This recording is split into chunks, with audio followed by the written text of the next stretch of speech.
Hey guys, tonight we begin not with streets of gold or gates of pearl, not with choirs or crowns or clouds. We begin with breath, the kind you didn't expect to take again. This isn't the heaven from storybooks or sermons. It's not the mansion you were promised for good behavior. There are no wings here, no welcome banner, no checklist at the door. There's just silence, and then a voice that knows your name before you speak it. This is not a story about how you earned eternity. It's not about who made it in or who didn't. It's about what happens when everything you built to survive is peeled away, and all that's left is the truest version of you, the real you, the unfinished one, the one heaven's been waiting for. This is what heaven actually looks like, and it's not what they told you. So, before you get too cozy, take a second to like the video and subscribe, but only if you genuinely enjoy this strange little corner of quiet storytelling. And drop a comment with where you're listening from and what time it is for you. It's strangely comforting to know who else is drifting off with us around the world. Now get comfortable, let the day melt away, and we'll drift back together into the quiet corners of the past. You die. Not softly, not peacefully, not expected. No tunnel of light, just silence, just nothing, until you blink and open your eyes. The first thing you feel is heaviness, not like a body, but like a memory too large to carry. It presses behind your ribs, where your heart should be, but you can't feel it beating. You're upright. That surprises you. You expect it to be weightless, or floating, or folded into some kind of divine embrace, but you're just standing on something solid. The ground beneath you feels like earth, but smoother, as if it remembers what it was before it hardened. There's no sky above you, only a ceiling of brightness that moves without shape. Not clouds, not stars, just motion, like breath, like thought. The air isn't air. It has texture, not wind, not warmth, but something that moves when you move, like velvet underwater. You take a step, unsure whether it's allowed, and the ground bends slightly, almost graciously, receiving you like a host who has waited too long. You look down, expecting shoes, a tunic, maybe robes, something clean, something celestial. But your feet are bare and dusted with ash.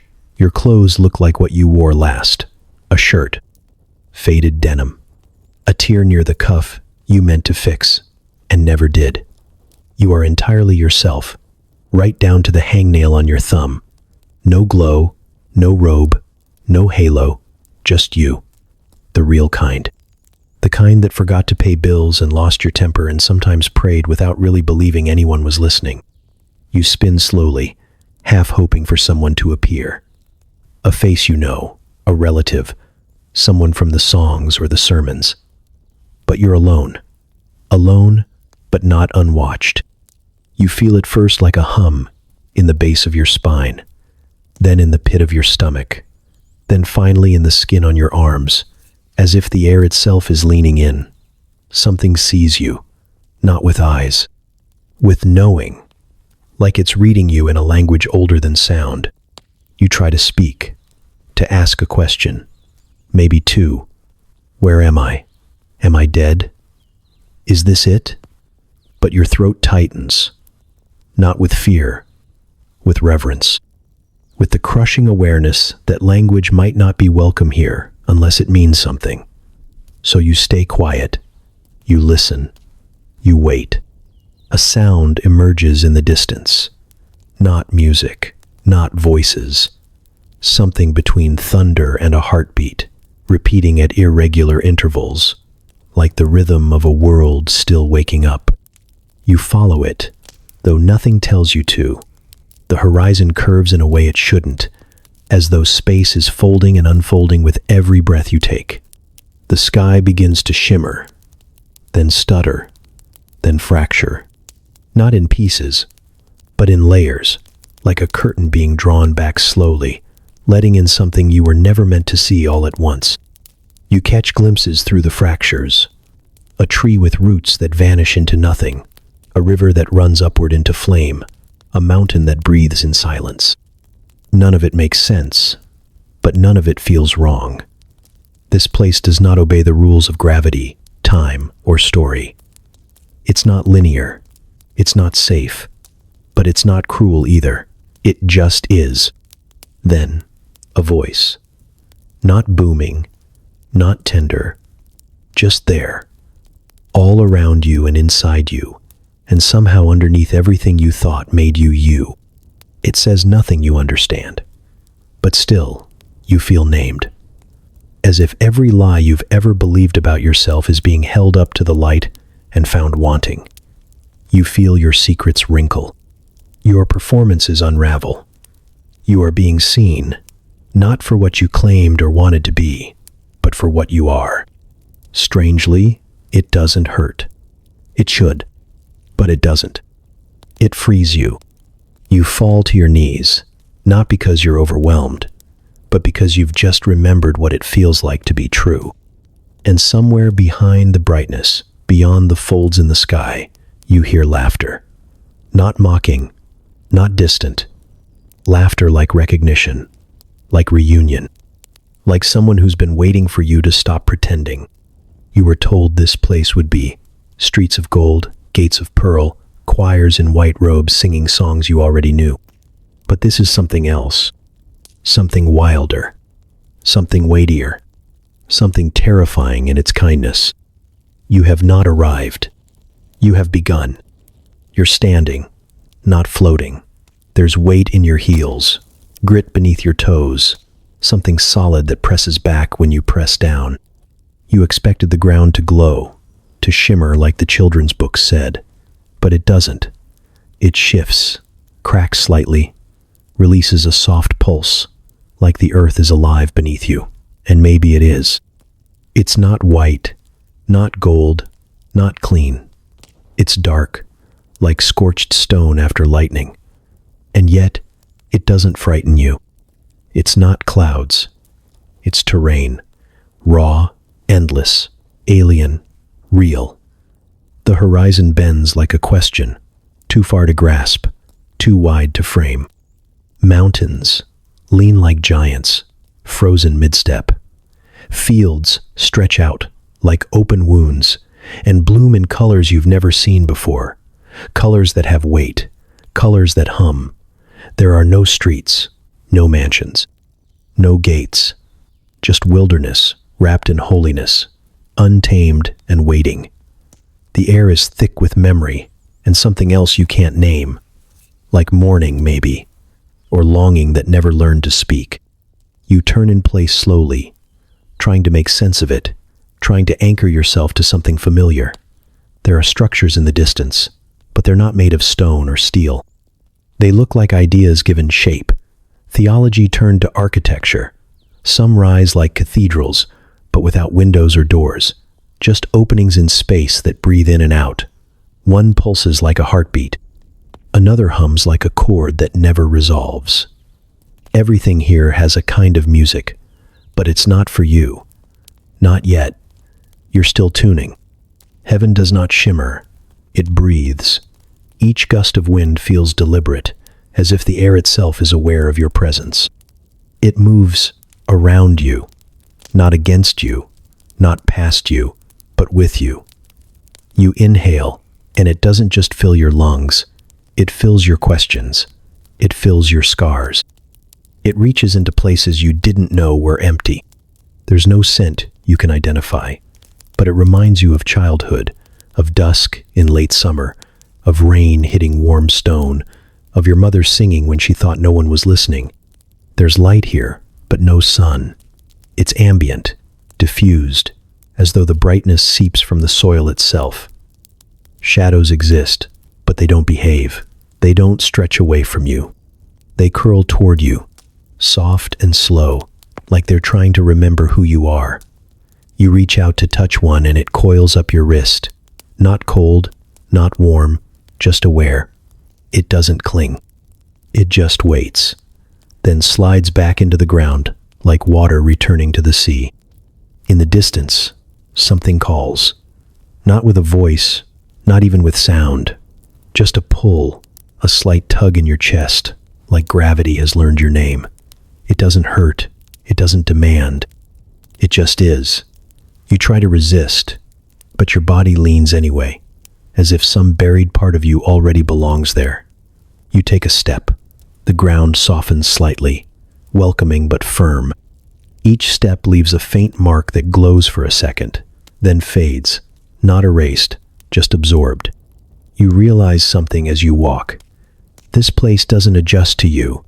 You adjust to it. The landscape remains wild, unbent, unconcerned with your comfort or comprehension. You pass what looks like a tree but speaks like fire, branches swaying in wind you can't feel. Its leaves turn toward you, then away, like it's listening for something deeper than your footsteps. You want to ask if it's real, if anything here is, but you already know the question is too small. You're not floating. You're walking, slow, uneven, like someone newly born, like someone expected to find their balance in a place where balance means nothing. There is no welcome party, no applause, no angels holding trumpets, just presence, just space, just time that bends without breaking. You feel the weight of your life behind you, not like a chain, but like a coat you haven't yet learned to take off. And even though nothing looks like what you were told, nothing feels wrong. The strangeness doesn't push you away. It invites you deeper. The sky pulses like breath, shifts like muscle. It doesn't hang above you like a canvas. It wraps around you, sways with your footsteps, adjusts to your pauses. It's alive, not with color or light, but with awareness. Like it's thinking, like it's waiting for you to notice. You keep glancing up as you walk, half afraid it might open, half hoping it will, but it doesn't split. It expands, like lungs filling, like a chest rising to speak. You look up expecting gold, find weightless fire instead. Not flame that consumes, not fire that burns, but something closer to memory, soft, flickering, ancient. It dances across the expanse in ribbons that twist and fold and disappear just before you can name their color. They stretch in all directions, and none at once. You reach toward them without meaning to, fingers trembling, not because you expect to touch them, but because something in you remembers them. Like a dream you forgot to write down, like a voice you used to recognize. There is no sun, no moon, no single point of light, just a ceiling of flame that doesn't destroy and doesn't warm, but somehow still knows you're here. It watches, not from above, but from within. Every glow feels personal. Every flicker feels directed. The sky doesn't hover. It surrounds. The stars blink in patterns, not constellations. Eyes. They don't twinkle. They stare. Some blink slowly, lazily, like they've watched you for centuries. Others flicker fast, like nerves firing. Each one seems fixed on something beyond you, yet you can't shake the feeling that they see right through you. Not in judgment, in recognition. You're not a stranger here, just unfinished. You sit without meaning to. The terrain beneath you softens slightly, adjusts, cradles your weight, like it expected you to drop. Above, the sky coils tighter, the colors darkening. Not with threat, but with depth. It's not darker because light is leaving. It's darker because you're being drawn deeper into it. Like the atmosphere is thickening on purpose, daring you to stay, to breathe it in, to let it enter you the way it seems to enter everything else. There's motion above. Slow, deliberate. Shapes begin to emerge where clouds should be. But they're not clouds. They move with intention, like wings, not flapping, not soaring, just unfurling. You can't see their edges. You're not sure they have any. One bends toward you, and for a moment you think it might descend, but it doesn't. It hovers, waits, then retreats. You've never felt so seen. You start to whisper, a prayer, instinct, habit, but stop halfway through the first line. Not because you forget the words, but because the words feel too small, too old, too rehearsed. The sky doesn't want recitation. It wants reality, not memorized, meant. You close your mouth. You watch instead. Somewhere behind the glowing folds, something stirs. Not violent, not loud, just massive. Like something older than creation is stretching, waking, sighing. It doesn't rush. It doesn't roar. It just is.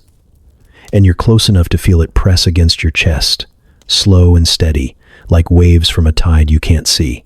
You brace yourself, but it doesn't strike. It doesn't shake. It settles. There is no fear in you, only awe. Not the awe they talked about in sermons, the kind dressed in metaphors and velvet words. This awe is raw, bone deep. It reaches into your lungs and teaches them a new way to move, slower, more open, like you were never breathing right before this. The sky shifts again, and the stars close. Not all at once, but gradually, like eyes going to sleep. The flame begins to fade at the edges, not disappearing, just dimming. Not for night, for clarity. It's showing you restraint, mercy. You realize it could have swallowed you whole, and part of you would have let it, because you don't belong to the sky, but somehow it belongs to you. No man with a list, no interview, no scrolls unrolled beside a golden desk, no pen poised above your name, no questions about how many people you forgave or how often you went to church or whether you meant it when you said you believed. No St. Peter, standing by an ornate gate with keys that jingle and eyes that squint through your past. There is no gate, there is no door, there is no threshold, just arrival, sudden, undeniable, like you walked into the middle of something that was already happening and now everyone is deciding whether you belong. You aren't welcomed, you are studied. It's not unkind, but it's not warm either. The air itself feels like it's listening, not just to your words. There are none, but to your posture, your thoughts, your reasons for standing the way you do. You try to still your hands. You didn't realize they were trembling. You try to square your shoulders, but it feels like pride, so you let them drop again.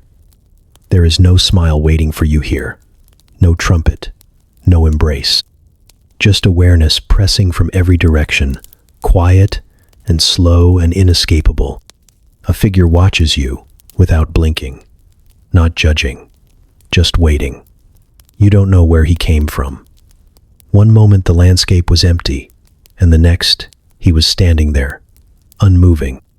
Not tall, not radiant, not even particularly intimidating, just present in a way that bends the space around him. His robe is simple. His feet are bare. His hands hang at his sides, fingers slack, not tense. But his eyes are something else. They do not shine. They see. Not your face, not your clothes, but you. The parts of you forgot to hide. The thoughts you never said out loud. The shame you dressed in excuses. He says nothing. He doesn't need to. You already know that if he wanted to ask, he'd know the answers before the words left your mouth. Still, part of you aches for instruction, some kind of ritual or speech to perform, anything to earn your place. But that's not what this is. This isn't a test. It's not even a welcome. It's just truth. Undressed, undisguised. You try to look away from him. You can't. Not because he's holding you in place, but because something in you wants to be seen, fully, for once, even if it costs you everything. He steps forward, one pace, and you expect your sins to flood back like film strips, every mistake played in cold rewind. But they don't. He doesn't show you what you did. He waits to see what you will bring. The silence stretches, not like absence, but like invitation. You think of all the times you lied, all the ways you hurt people on purpose, the apologies you never made, the good you meant to do but didn't. But what stirs in your chest isn't guilt. It's grief. Not for punishment, for distance. You want to fall to your knees, but something in his stillness holds you upright, as if he won't let you collapse just to escape the weight. He wants you to stand in it, to stay with yourself. You've spent so long trying to perform your way into belonging that you don't remember how to simply be known. You feel your breath quicken. You let it. You feel your throat tighten. You let that too. You say nothing, but everything in you speaks, and he hears it all. You don't know how long it lasts. It could be minutes. It could be centuries. Time doesn't pass here. It deepens. Eventually, he tilts his head slightly, like someone recognizing a melody they haven't heard in years. Then he lifts his hand, not to bless, not to wave, just to point. Behind you, the light shifts. A path opens, not paved, not marked, but clear, like a river that waited for your feet to find it. You turn back to him, looking for a nod, a word, anything that confirms you've passed. But he's already looking somewhere else. You weren't accepted. You were expected. The voice calls you by a name you've never heard. It doesn't echo. It doesn't rise from thunder or fall like music. It just arrives, clean and sharp, like the crack of something ancient opening for the first time in ages. You pause mid-step.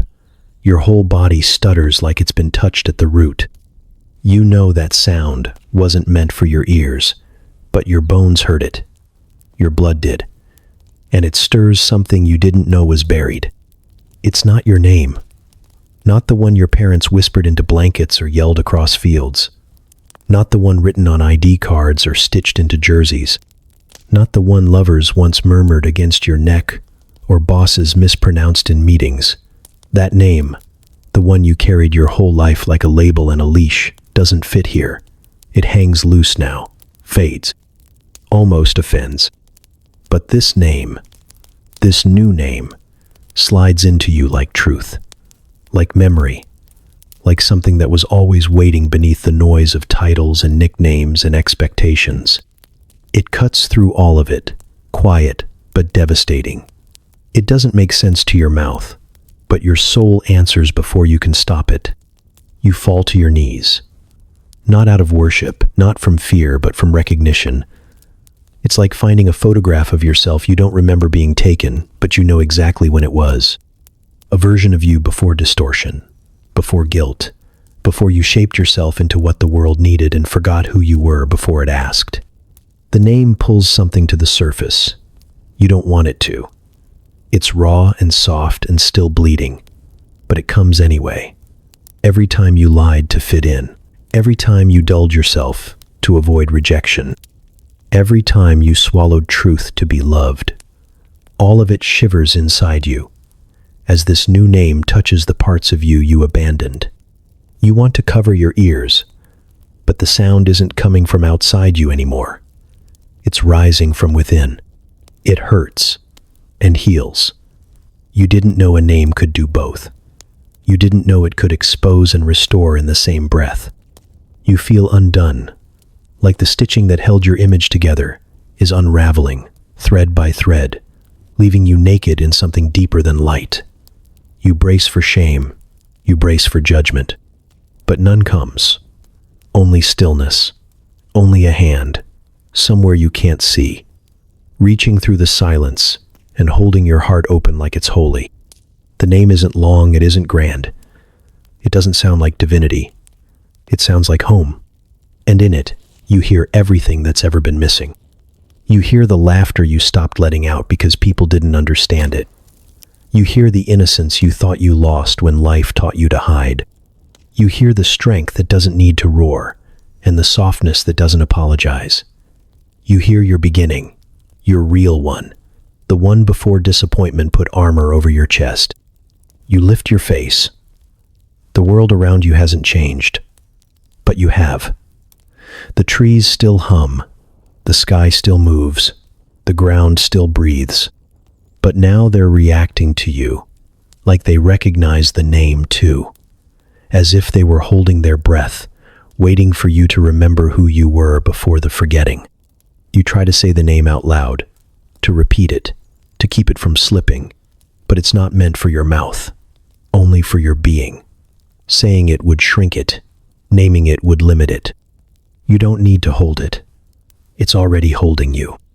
You stand, not taller, but truer. You don't feel powerful. You feel real. You feel like someone the world wouldn't have known what to do with. And now you know why you never quite fit. Because you were never supposed to. Not until now. Your memories drag behind you like chains.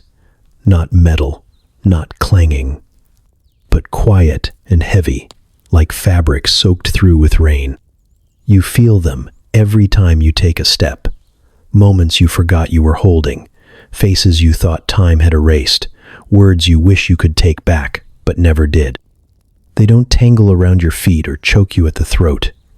They just trail behind you, always there, always attached, like shadows made of sorrow. But they don't accuse. They echo. You brace for shame. You expect the sting of judgment, the recoil of some holy gaze, but it doesn't come. Instead, the memories drift up slowly, as if tugged by some unseen thread, and unfold in front of you like pages from a story written in your own blood. You see them not from the outside, but from the center. The way your heart beat too fast during the betrayal.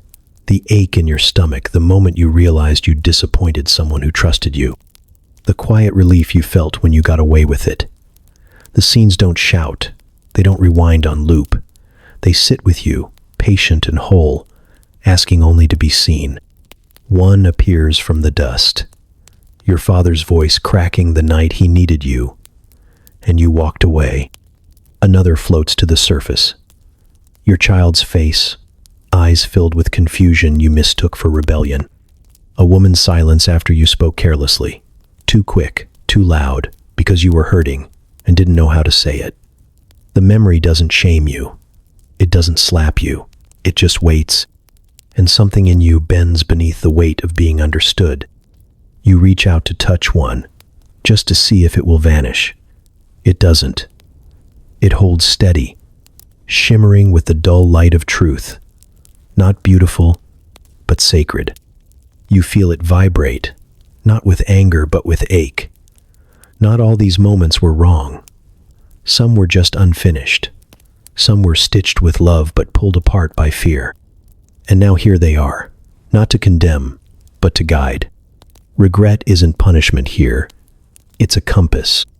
You realize that each sorrow tugs in a direction, each mistake aligned with a path you never walked. They aren't here to tell you what you lost. They're here to show you where love was trying to lead you, and where you chose comfort instead. You think about how often you let fear decide. How often you said no when you meant yes. How often you said yes when your soul was screaming no. And still, no one's angry. Not even the moments themselves. One memory in particular stirs. Small, insignificant, by most standards. A friend. A phone call you ignored because you were tired. 2 days later, he was gone. You'd convinced yourself there was nothing you could have done. And maybe that was true. But now, the memory doesn't care about what you could have done. It's just asking if you wanted to. You never answered that question. You do now. You sit in the dirt, letting the memories settle around you like leaves in a quiet forest. Some are soft. A laugh that still warms your chest. A night under stars that made you feel known. A kindness you gave without expecting it to matter. And yet it did. Those are here too. You didn't expect that. You didn't know you were allowed to carry the good. But you are. They swirl together. The painful and the pure. And they don't cancel each other out. They layer. They instruct. You're not being asked to let them go. You're being asked to learn how to walk with them. The chains become threads, still attached, still present, but lighter now. Less like burdens, more like maps. You rise slowly, unsure if your legs will hold. And they do. Not because you're strong, but because the truth finally has room to stretch inside you. Every memory you carry is a reminder, not of what you've done, but of how far you've come.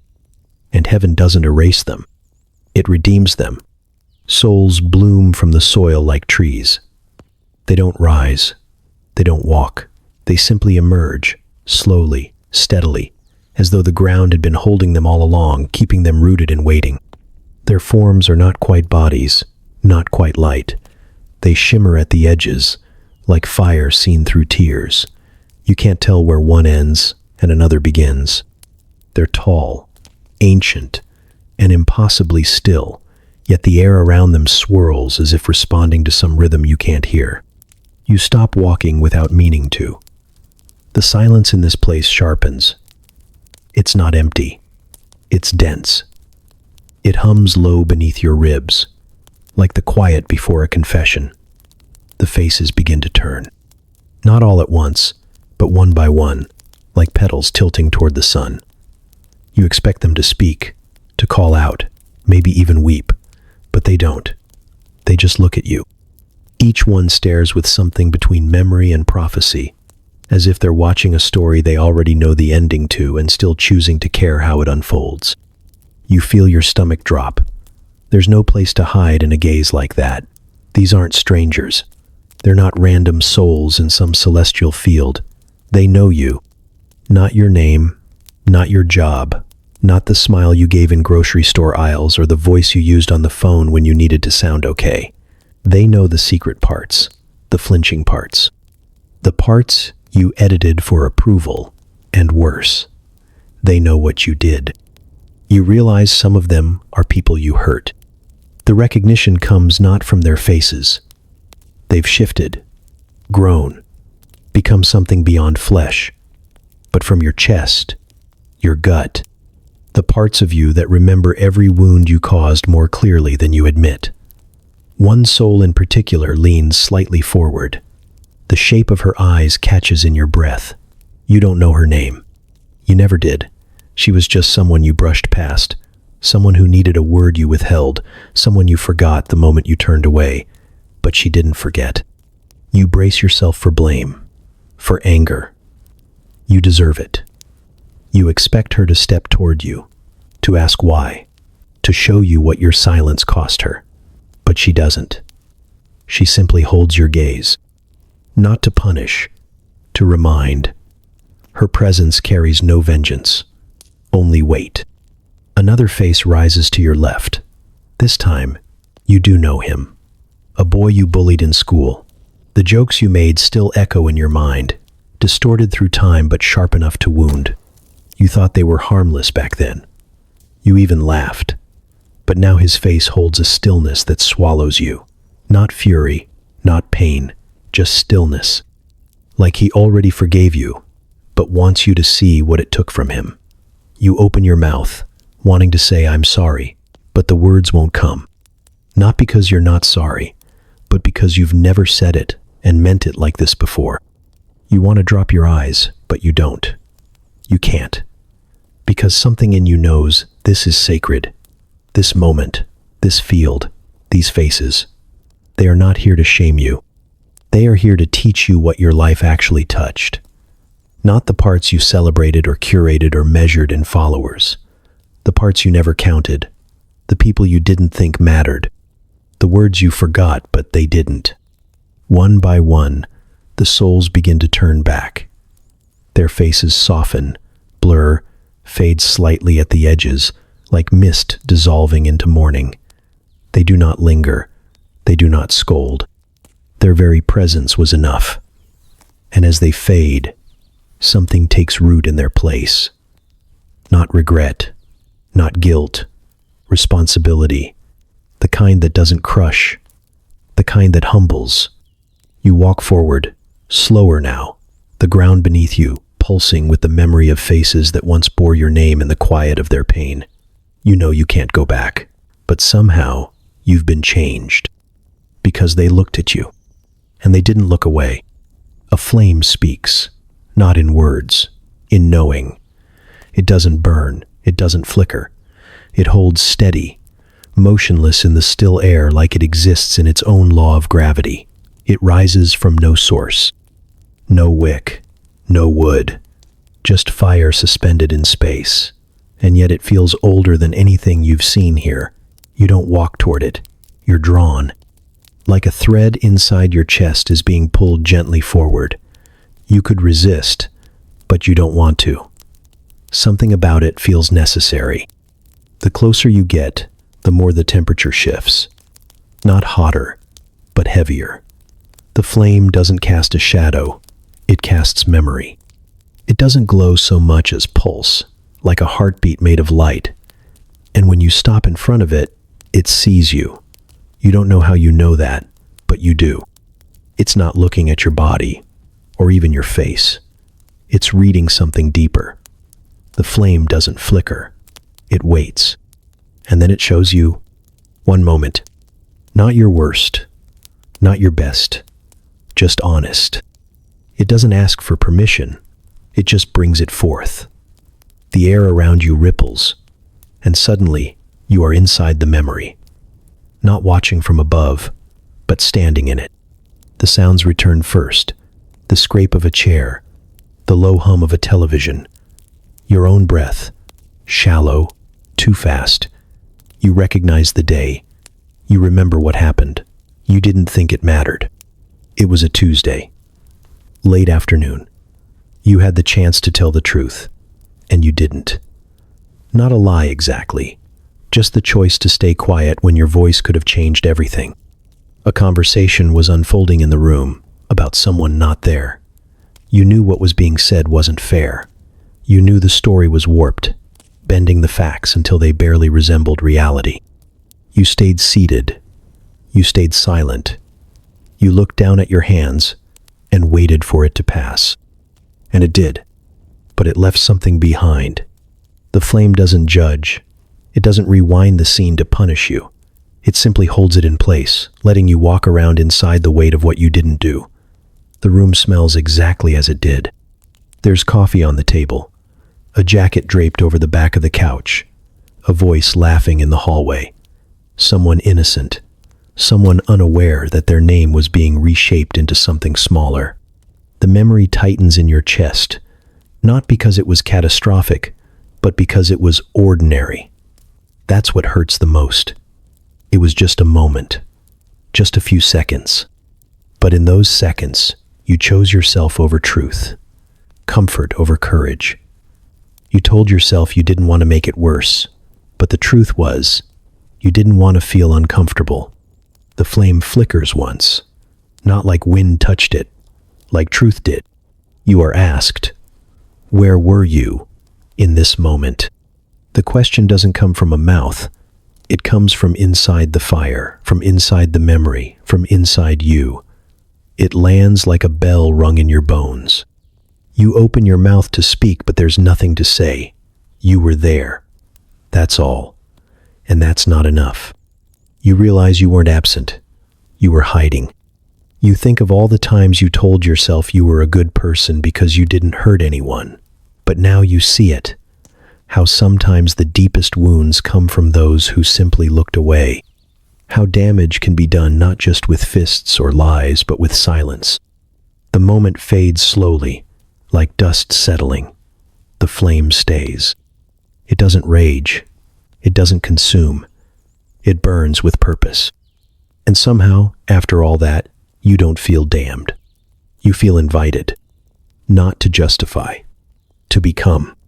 You walk through a place that knows you, not in fragments, not in bullet points, in fullness. The way the wind grazes your skin here feels familiar, like a touch from childhood you almost forgot. The leaves rustle in patterns that remind you of songs you never wrote down but somehow sang anyway. The path beneath your feet isn't paved, but it's clear, worn just enough to tell you others have come this way, but still soft, like it's been waiting for your step specifically. You don't walk like a stranger, but you don't walk like you own it either. Every tree bends slightly toward your path, not bowing, not theatrical, just enough to be noticed. Their branches curve in slow, subtle movements that feel more like breath than breeze. The trees are tall, but not towering. They offer shade without stealing light. Their bark is marked with lines, not carvings, not names, more like scars. Like memory etched into matter. You brush your fingers along one and feel something ripple under your skin, like a story trying to rise. You don't press. You just keep walking. The air is thick with scent, but not overwhelming. Earth, rain, blossoms you can't name but recognize anyway. There's something in it that pulls at you, not forward or backward, but inward. Like the further you go, the closer you get to some version of yourself that's been here all along, waiting in silence. You pass a small hill where the grass glows faintly, not bright, just alive. You swear you see movement in it. Children playing, or maybe memories of children, maybe even you. A younger version, untouched by shame, chasing butterflies that don't fear your hands. It vanishes as soon as you notice it. The garden doesn't linger in nostalgia. It reveals and retracts. Shows you what you need, not what you want. This was made for you, but it doesn't belong to you. That truth lands in your chest quietly.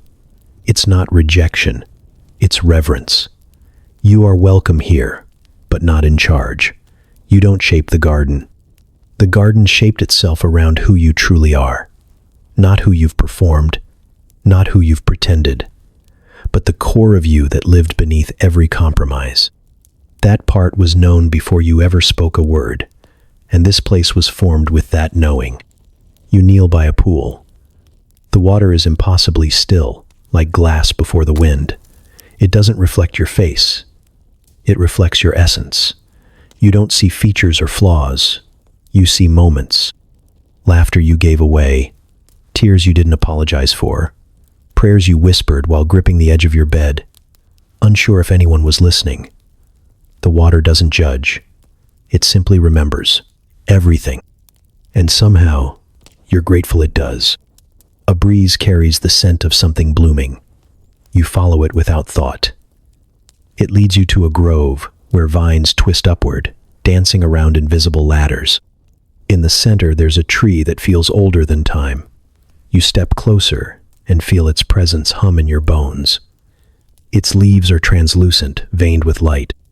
One falls as you approach, landing gently in your palm. It crumbles, not into dust, but into sound. A laugh. Yours, from years ago, before you knew how to filter yourself. You sit under the tree and let the quiet work on you. It doesn't ask you to explain. It doesn't demand to be understood. It holds space, the way the sky holds stars, without effort, without end. For a moment, you forget pain. For a moment, you forget time. But then you remember. You remember that this place isn't yours to keep. It's a gift, not a possession. A memory of what was true before the world taught you to protect yourself from it. The garden doesn't want you to stay. It wants you to carry its knowing back into the places where gardens die. It wants you to become a place where others can bloom. You rise gently, and the trees lean once more, not to say goodbye, but to honor what they always knew was in you. You see people you didn't expect. At first, they're just shapes, familiar in ways that catch at the corner of your breath. Then faces begin to form, and names follow like soft echoes through your chest. Some are people you once spoke of with disdain, people you assumed had missed the mark by too wide a margin, people whose stories were tangled in choices you thought unworthy of grace. You see a man who lied for a living, a woman who abandoned her children, a boy who carried rage like it was armor and wielded it like a blade. You blink hard, thinking maybe this is a mistake, some illusion your mind hasn't yet unraveled. But they are here. They are more here than you are. Their presence doesn't feel wrong. It feels resolved, as if the weight they once carried has been named and lifted, not erased, but transformed. They are not clean in the way the world measures cleanliness. They are not perfect in posture or polish, but they are whole, and it stirs something in you. An ache, a humility, a reckoning. You remember the things you said about them, the judgments, the assumptions, the certainty that you knew better. And now they look at you not with triumph, not with apology, but with kindness, the kind that disarms you. Then comes the harder part. You see people not there that you did. You look for them with your heart before you even realize it, turning with expectation toward the faces that shaped your faith, your rituals, your language. You look for the saint who sang every hymn, the grandmother who clutched her Bible with both hands, the friend who baptized strangers on street corners. You scan the shifting crowd, sure they will appear, sure they will shine. But the space where you expect them is still. No one explains. No one has to. It's not that they were cast away, it's that their presence here isn't yours to summon. And just like that, something inside you buckles. Not in anger, in release. You realize you spent so much of your life measuring people against the wrong scale. Goodness as performance, holiness as habit, righteousness as reward. But that's not how this place works. Heaven is not fair. It's true. Truth isn't always fair. It doesn't hand out blessings like medals. It doesn't operate on a merit system. It doesn't check resumes or count gold stars. It reaches deeper than that, past what people did, into why they did it, into what broke them, what healed them, what they chose when no one was watching. It sees all the knots and all the attempts to untangle them, and it decides, without your input, what love looks like. You want to protest, just a little. You want to ask why the addict is here, the cheater, the coward. You want to ask where the faithful are, the ones who never missed a step, never broke a rule. But the questions die in your throat, not because the answers aren't available, but because you already feel them, rumbling low in your ribs. This place isn't about fairness. It's about fullness. And fullness is messy. You sit down because standing feels dishonest now. You let the weight of your understanding settle into your limbs. The ground beneath you doesn't accuse. It just listens. You wonder how many times you built heaven in your image, made it a mirror for your preferences, for your pain. You remember the people you dismissed too quickly, loved too conditionally. You remember how many times you held someone at arm's length just to protect your sense of rightness. Here, rightness isn't the point. Belonging is. You close your eyes. Faces continue to form around you, some glowing with stories you never heard, some carrying wounds you once caused, but none of them wear shame. None of them shrink. And when you open your eyes again, one of them reaches for your hand, not to correct you, to welcome you. A city made of song, not brick. It doesn't rise in towers or sprawl in grids. It unfolds, organically, rhythmically, like a melody stretched across the land. It shimmers at the edges, not from light, but from resonance. Every structure pulses with some unspoken note, a living harmony that bends through the air, not loud, not faint, just true. You don't walk into it as much as you're carried, like your body remembers the beat before your mind can name it. The gates aren't gates, they're chords, vibrating slowly, letting you pass when your own breath finds the rhythm. You cross the threshold, and it's like stepping inside a song that knows your story. The streets don't echo with footsteps. They hum with psalms you never learned, not in church, not from any book, but somehow know anyway. They aren't sung aloud, they're sung through you. Each note lands behind your sternum, just beneath your ribs, where grief once lived. You try to follow the source, but there is no source. The whole place is the source. You pass homes that don't look like homes, not made of walls or windows, but of warmth and color and vibration. They shimmer in place, alive but still, like sanctuaries for something too sacred to name. No one stands in the doorways. No one needs to. Presence here is not bound to form. You feel others moving beside you, not as figures, but as music in motion, songs still being written. Some drift gently above the ground, carried not by wings, but by release. Every step rewrites something in you. Not dramatically, not all at once.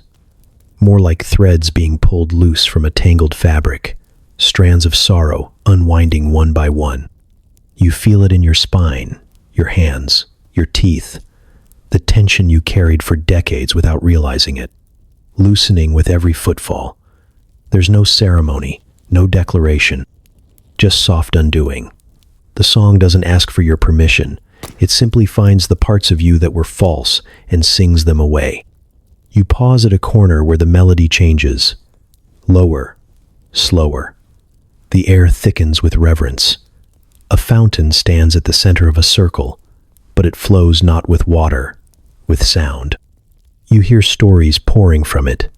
Not fables, not parables, real stories. A boy who gave his lunch to a stranger without knowing he wouldn't eat that night. A woman who forgave someone who never asked. A man who held the hand of a dying friend and whispered, "You're not alone." You don't just hear them. You feel them ripple through your chest like waves on a still lake. You sit by the fountain, not because you're tired, but because stillness feels like worship. The melody wraps around you like a shawl, gentle and intricate. You don't sing with your mouth, but your heartbeat begins to match its rhythm. You wonder if this is what prayer always wanted to be. Something felt more than spoken, something so deep it could never be written down. You look around and notice others now, more clearly. They shimmer in hues, not clothes. They don't speak, but you understand them. Their presence carries tone, not language. They pass you with a nod that feels like a verse you've known all your life but never knew how to recite. No one interrupts. No one intrudes. This city does not run on time. It runs on grace. You rise again, slower, not because you're unsure, but because something in you has shifted. Your pace changes, not in speed, but in weight. You walk lighter, truer. The hum beneath your feet feels stronger now, as if your body is beginning to harmonize. You didn't come here to listen. You came here to become part of the song. And you are. You're shown yourself.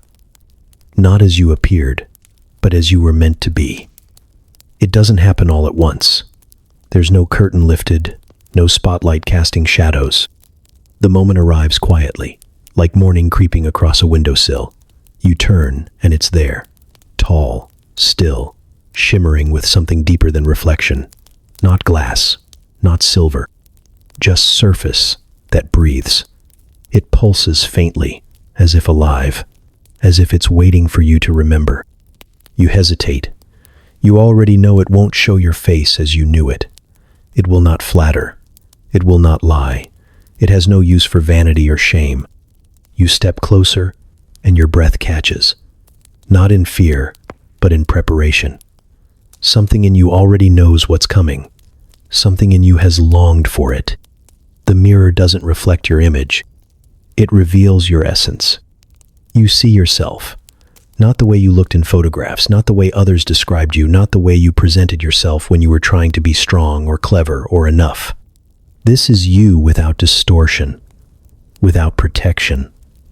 The shape of your soul, the truth of who you were before pain taught you to flinch. You expect to feel pride or dread, but instead, there's only awe. The figure in the mirror doesn't glow. It doesn't shine. It radiates. Not light, but wholeness.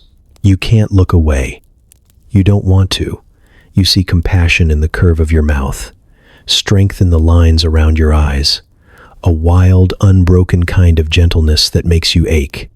The version of you that never needed to perform.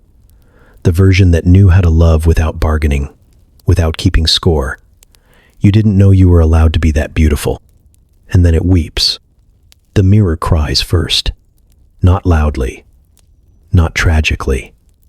The tears begin at the corners, small and slow, as if the very act of seeing you again is too much to bear.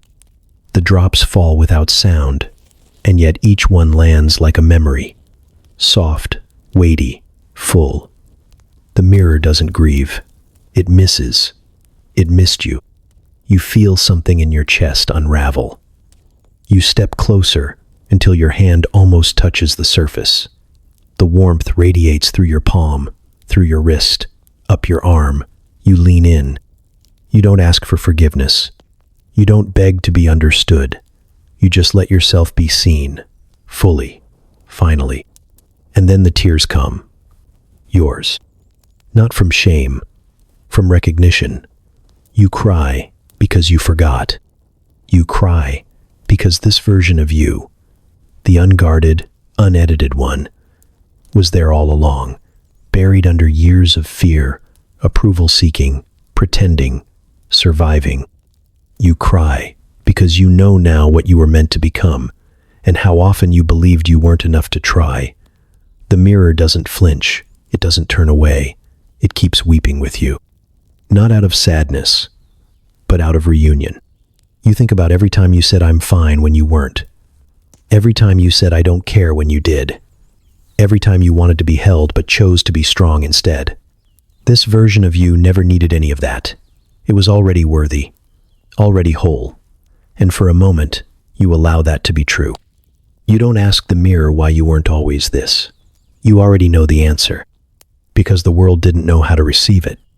But that doesn't make it less real. You reach out again.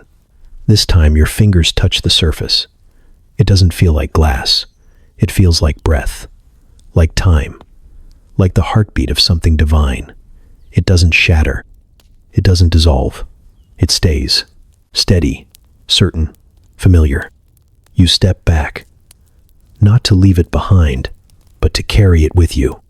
The tears dry, not because they stopped mattering, but because they did what they came to do. And now, you remember who you are. You drink from a river and remember every good thing you forgot. It's not planned. You don't approach the water with intention or ceremony. You're just walking, letting the landscape lead.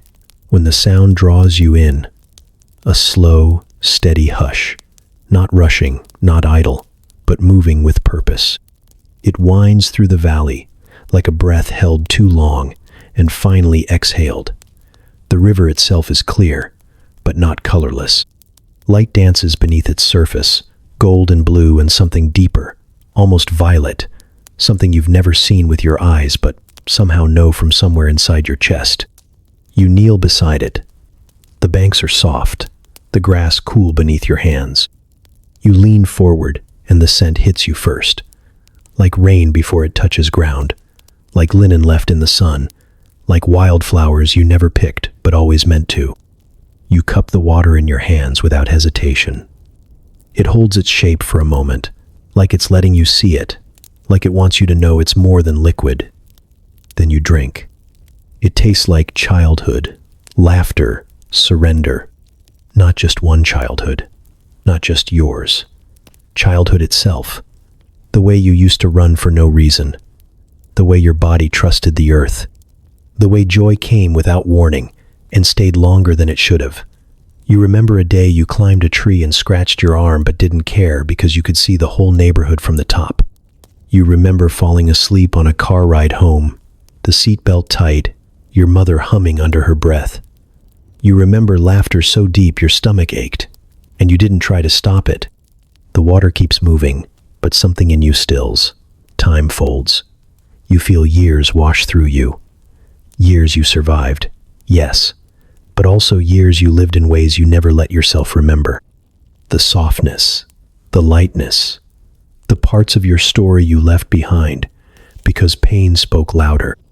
But here, the quiet things return.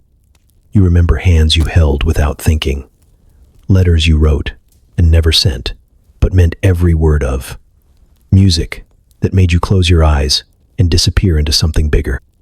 You remember the feeling of a full inhale, not rushed, not rationed. You remember trust, not in people, not in systems, in life itself. More memories rise, not scenes, but feelings. The comfort of being chosen, The peace of being alone and not lonely. The flicker of awe when someone understood you, without having to explain. These were all yours once, still are. You just forgot where you placed them. The river doesn't just give you memory. It gives you permission to return, to soften, to be guided by what once lit you up from the inside before the world told you to dim. You stare into the current, watching the reflection of sky ripple across its surface. For a moment, you catch a glimpse of yourself, not the self you became to survive, but the one you were before you learned how to hide. There are no sharp lines in that face, just openness, just light. You lean forward and drink again, slower this time, with gratitude. It tastes like forgiveness, not of others, but of the self you abandoned. You let the water run over your hands, across your wrists, up your forearms. It doesn't cleanse, it restores. It doesn't strip anything away. It returns what was buried. You lie back on the riverbank, eyes closed, and the hum of water becomes a lullaby. Not one to lull you into sleep, but one that wakes you into remembering. The kind of remembering that doesn't ask you to go back, but reminds you of what you're still allowed to carry forward. And when you rise, the weight you forgot you were holding is gone. All that remains is light and laughter and a quiet invitation to live like you never forgot again. A book opens, pages blank, until you touch them. It rests on a pedestal not made of stone or wood, but something softer, woven from memory, maybe, or breath. There are no words on the cover, no title to signal meaning, no author's name to promise guidance. It's not heavy, yet it carries weight. You don't know why you walk toward it. You just know that you're supposed to. As you approach, the space around it quiets, not with silence, but with attention. It's as if the air itself is holding its breath, waiting to see what the pages will say when they meet your skin. You reach out slowly, unsure whether to touch the cover or the edge of a page. Your fingertips settle on the binding, and the book opens on its own, smoothly, reverently, as though it recognizes you. The first page is blank, so is the second. You flip through several more, each one empty, but humming. They don't feel unwritten, they feel unread, like something is being concealed not by absence, but by mercy. Then your thumb brushes the edge of another page, and ink begins to form, not in straight lines or tidy paragraphs. It appears like mist, like smoke finding shape, not written to you, written of you, but it doesn't tell your story. It asks what kind of story you became, not what you did, not what you achieved, not how many people followed your lead or repeated your name. It asks quieter questions, softer ones. Were you gentle when it cost you something? Did you forgive before being asked? Did you ever let yourself be small without making it mean you were weak? The book doesn't accuse. It doesn't praise. It doesn't summarize events. It reveals intention. Each word that appears isn't a record of your choices. It's a mirror of your becoming. You see moments that once felt minor rise like mountains, not because of what happened in them, but because of who you were when they asked for more than convenience. A sentence appears. You let someone go before they knew they needed to leave. Another. You told the truth even though you could have been loved for lying. The pages don't move in order. They turn in rhythm. The next one forms slower, like the book itself is hesitating. A phrase unfurls in hesitant ink.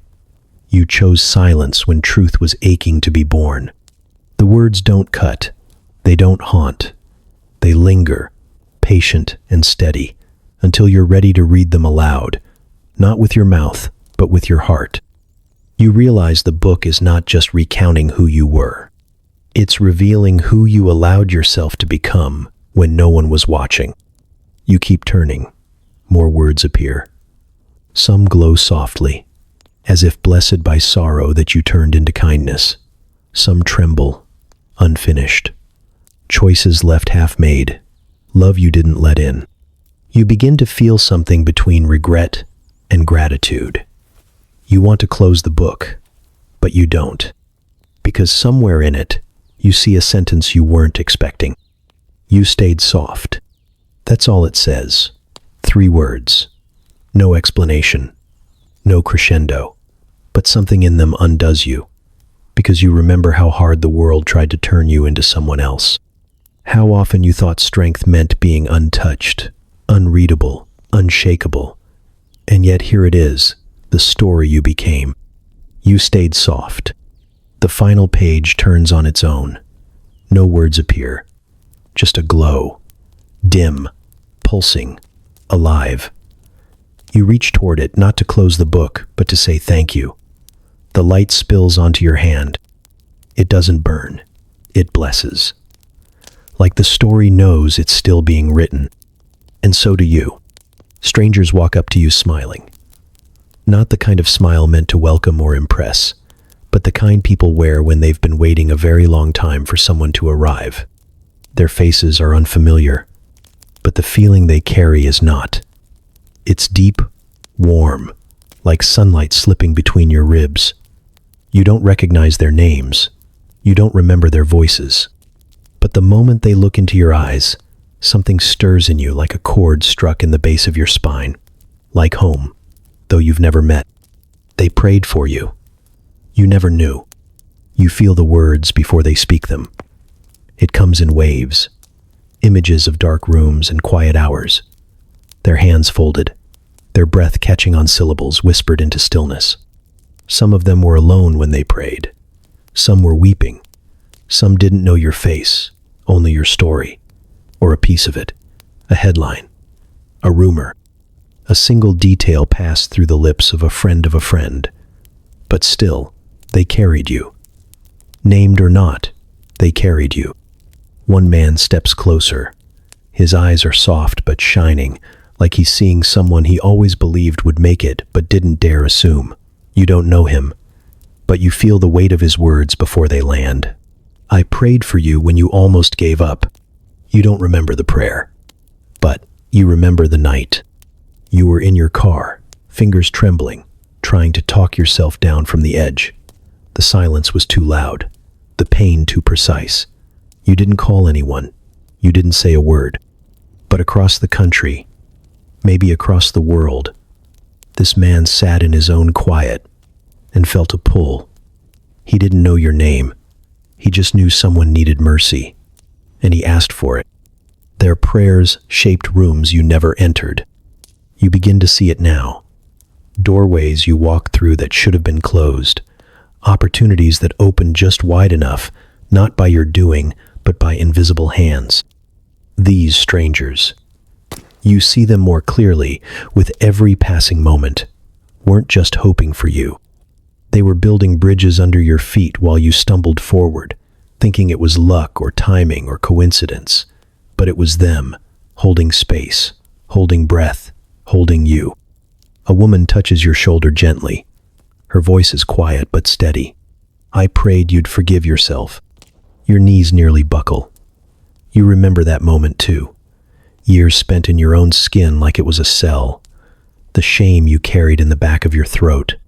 The way you smiled through it because anything else would be too loud. She never met you, but she felt it. In the middle of her morning coffee, in the middle of her joy, she paused and lifted your name. Not your name, really, but your soul, into a sky she trusted to listen. You try to speak, but the words won't come. Not because you're speechless, because there's too much to say, too much gratitude, too many questions. You look at these people, these strangers turned sacred, and realize they weren't just passing through your story. They were shaping it. Not with noise, but with intention, with intercession. With love so quiet you mistook it for luck.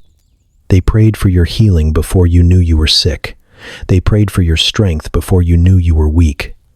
They prayed for your light when you were still convinced you had none. And those prayers, soft, unseen, unrecorded, became architecture. not always saving you from the fall, but cushioning you when you hit. One by one, they place their hands over their hearts, not as a ritual, as recognition. And something inside you understands that prayer is not just words sent into the void. It's presence. It's participation in someone's becoming. And they chose to participate in yours. Without thanks, without knowing the ending, without ever asking for proof. You meet their eyes. You don't need to say it. They already know. They always did. You made it. And you didn't do it alone. You are judged, but not condemned. It doesn't feel like a courtroom. There's no gavel, no towering bench, no list of charges read aloud. There are no prosecutors, no accusers, no jury holding their breath to see if you'll be spared. It's not like anything you feared. It's quiet here. Deep, sacred quiet. The kind that makes your bones hum. You're not in front of a judge. You're in front of yourself. You are invited to witness your life without defense. That's the first thing you're told. Not in words, but in knowing. This isn't about proving anything. Not about how hard it was or how good your intentions were. You don't get to explain why you did what you did or why you didn't. You don't have to. That part's over. The time for justifying is behind you. This is about something else. Not guilt. Not innocence. Clarity. The space shifts around you. Not with walls or screens, but with moments. They appear like breath made visible. Scenes from your life suspended in the air, glowing softly, waiting to be seen. You stand there watching, but you're not separate from them. You feel them as they unfold.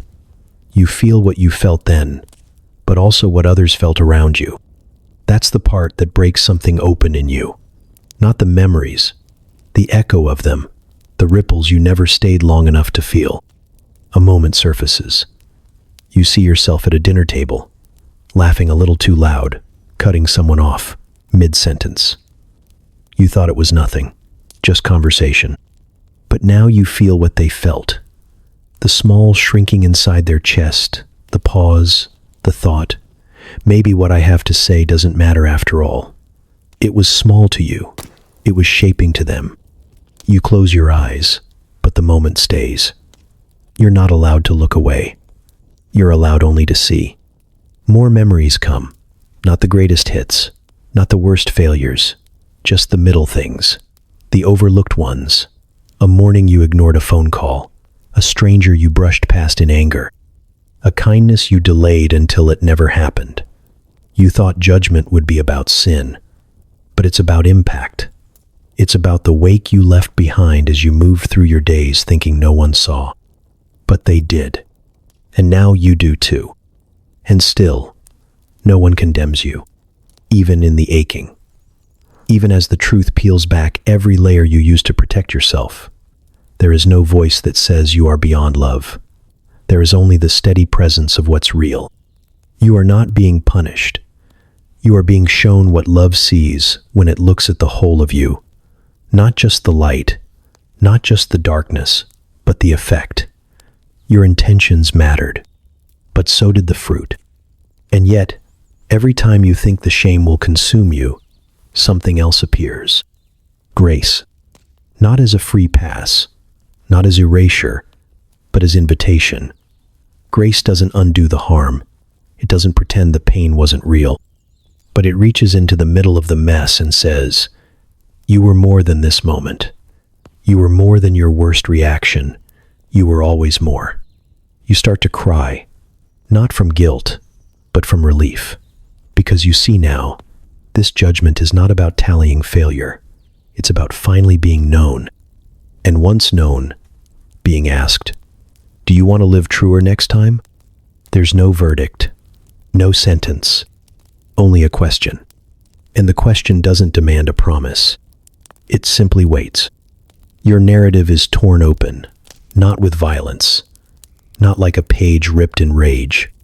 It opens the way the sky does after a storm, suddenly, without permission, revealing what was always there behind the clouds. You stand in the middle of it, watching scenes unfold like a story you've read 100 times, But now, for the first time, it isn't told from your perspective. You are not the main character. You never were. You see who you centered and who you erased. At first, it's subtle. You watch a moment where you told a joke in a crowded room and everyone laughed, including the person the joke landed on. You remember that night as effortless, funny, full of warmth. But now, the focus shifts. The laughter fades, and the lens settles on her. The girl sitting at the edge of the table, still smiling but just barely. Her hand clenched in her lap, her breath caught mid-laugh, a fracture forming behind her eyes. You had no idea. You never looked long enough to notice. She was scenery in your memory. Here, she's the center. The story moves on. Another scene appears. A group photo. Years ago. You're standing in front, arms raised, shouting something into the air. You remember the joy, the noise, the feeling of belonging. But now you see the boy half-shadowed at the edge of the frame, hands in his pockets, gaze fixed just to the side of the camera. You thought he was shy. You didn't ask. You didn't realize how many times your voice filled the space where his might have fit. You were the storm, and he was just trying to breathe beneath it. You feel your chest tighten, not with guilt, but with recognition. These weren't acts of cruelty. You weren't trying to silence anyone, but you were loud. You were certain. You were always reaching for meaning in your own story. And sometimes that meant turning others into backdrops, into lessons, into stepping stones you didn't know you were climbing. You see them now. The people who propped you up, who carried your weight without asking you to notice. The friend who always let you vent but rarely shared his own pain. The sibling who stood by you during your unraveling but never asked you to show up for theirs. The teacher who believed in you when you dismissed her voice in front of your friends. You saw yourself as brave. But here, in this light, you were often just louder. It's hard to watch. Not because you were cruel, but because you were so deeply convinced that you were the one trying, the one working, the one overcoming. You told yourself you were the underdog. But this version, shows 1,000 others holding their breath around you, softening their truths so yours could shine a little brighter. You want to explain. You want to say, I didn't know. And it's true. But this place doesn't need your defense. It needs your witness. Not to be punished, to be honest. You begin to understand. Being the protagonist of your life didn't make you bad. It just made you blind. There's no condemnation, no scolding voice from above. Just a slow, aching shift. You realize that empathy is not born from intention, but from attention, and you didn't give enough of it. You claimed space that wasn't offered.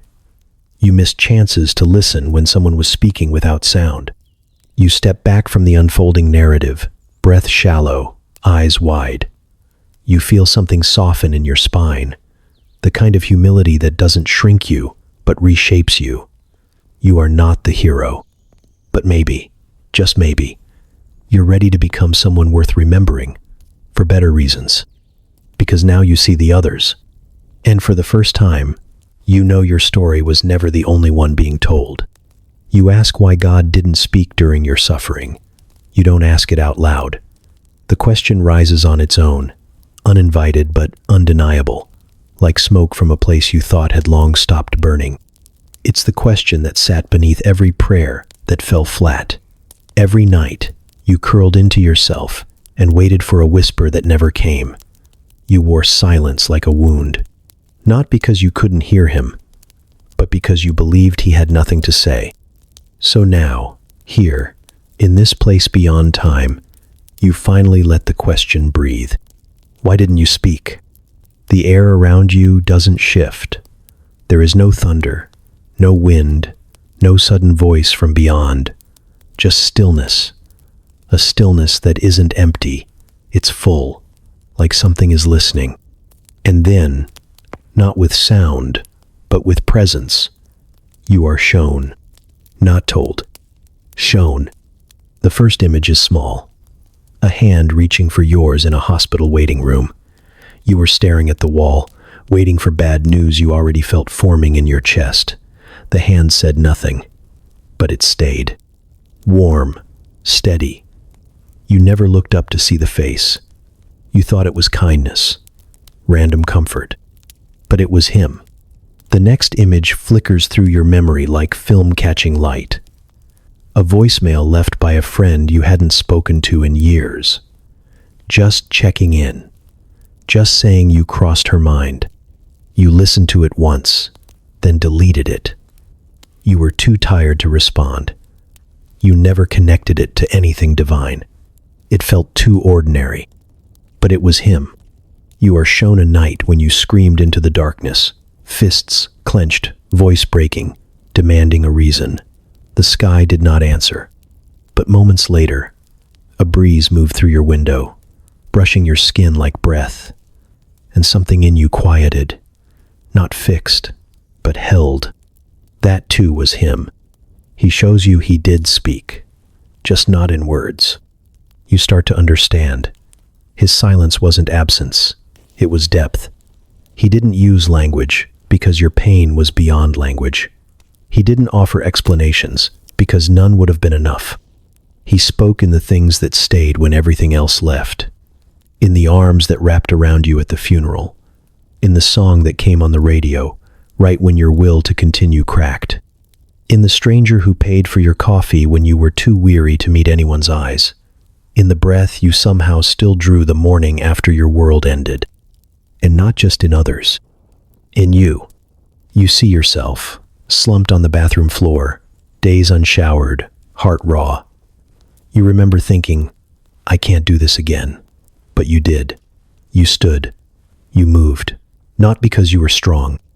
Because something deeper than strength stirred inside you and said, live. You called it instinct. Willpower. Survival. It was him. You feel the tears begin to fall. Not from sorrow, but from recognition. All the times you thought you were abandoned, you were being woven. Not into something prettier, into something truer. More able to carry love without shattering.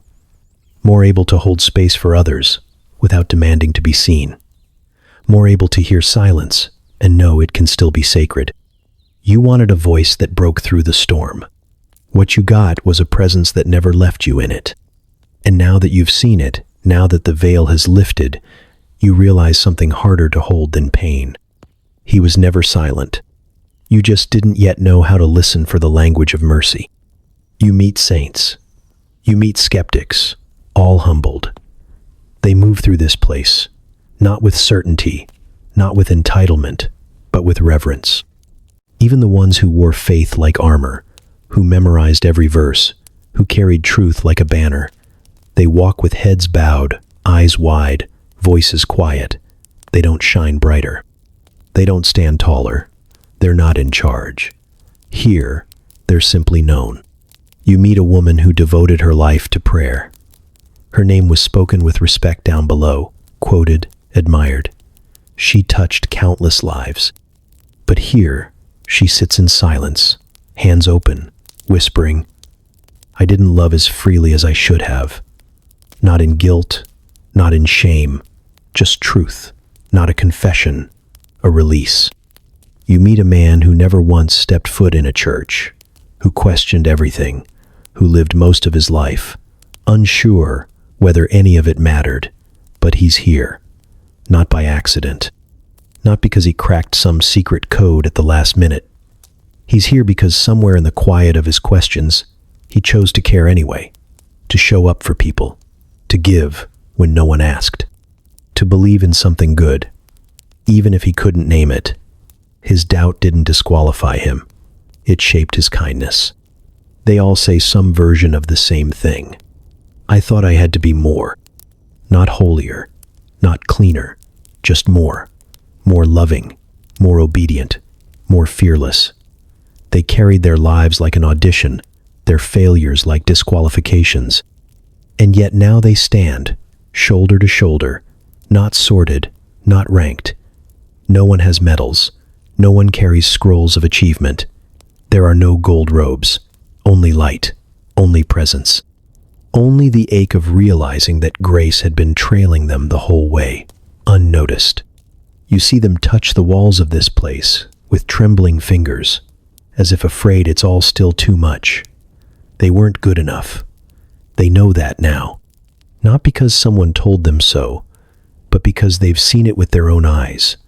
How mercy held them together when they thought it was their discipline. How love followed them, even when they shut the door and turned away. No one earned heaven. Not one. It's not the kind of truth that hurts. It heals. You feel it land in your chest, slow and steady. All the ways you tried to qualify yourself, all the ways you measured your worth against someone else's, all the times you made a list of your goodness and hoped it was enough. You feel it crack, and then fall away, not in judgment, in mercy. You meet a preacher who baptized hundreds. He weeps when he tells you, "I thought I was guiding them to God. I didn't know God was already there before I arrived." You meet a nurse who spent decades in hospice care, who smiles through her tears and says, "I never said the right prayers, but I held their hands until the end."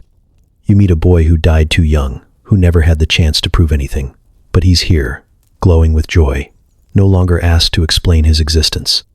You look around and realize, heaven doesn't tally goodness. It recognizes humility, and no one here carries pride. Not because they were crushed, but because they were seen completely and loved anyway. That kind of love strips away every mask, every defense. It leaves you with your truest name. And that name has nothing to do with what you earned, only who you became when no one was watching.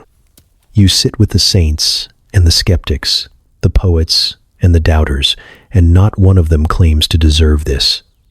That's what makes it heaven. It cannot be owned. It can only be received. You understand now. You were never meant to be good enough. You were meant to be loved anyway. The more you release, the more light fills you. It happens quietly, without announcement. You don't notice it at first. There's no beam, no divine flare breaking open the sky. It's smaller than that, more personal. A warmth gathers at the edge of your chest, so faint it feels like memory. Not something entering you, but something long trapped beginning to stir. You think it's the air at first, or maybe the way this place moves, always in soft rhythms, always just ahead of your understanding. But then it grows, not like fire, like breath. It spreads through your ribs, your spine, your fingers. You feel it before you see it. And when you do, it's not startling, it feels right, like recognition. It doesn't descend. It wakes from within. This light was always there. You buried it beneath years of armor, bent it under the weight of shame, dimmed it with performance, comparison, fear. You wrapped it in silence, thinking it was safer, unseen. But it waited, patiently, for this moment, when the release would begin. It starts with one small surrender, forgiving someone who never asked.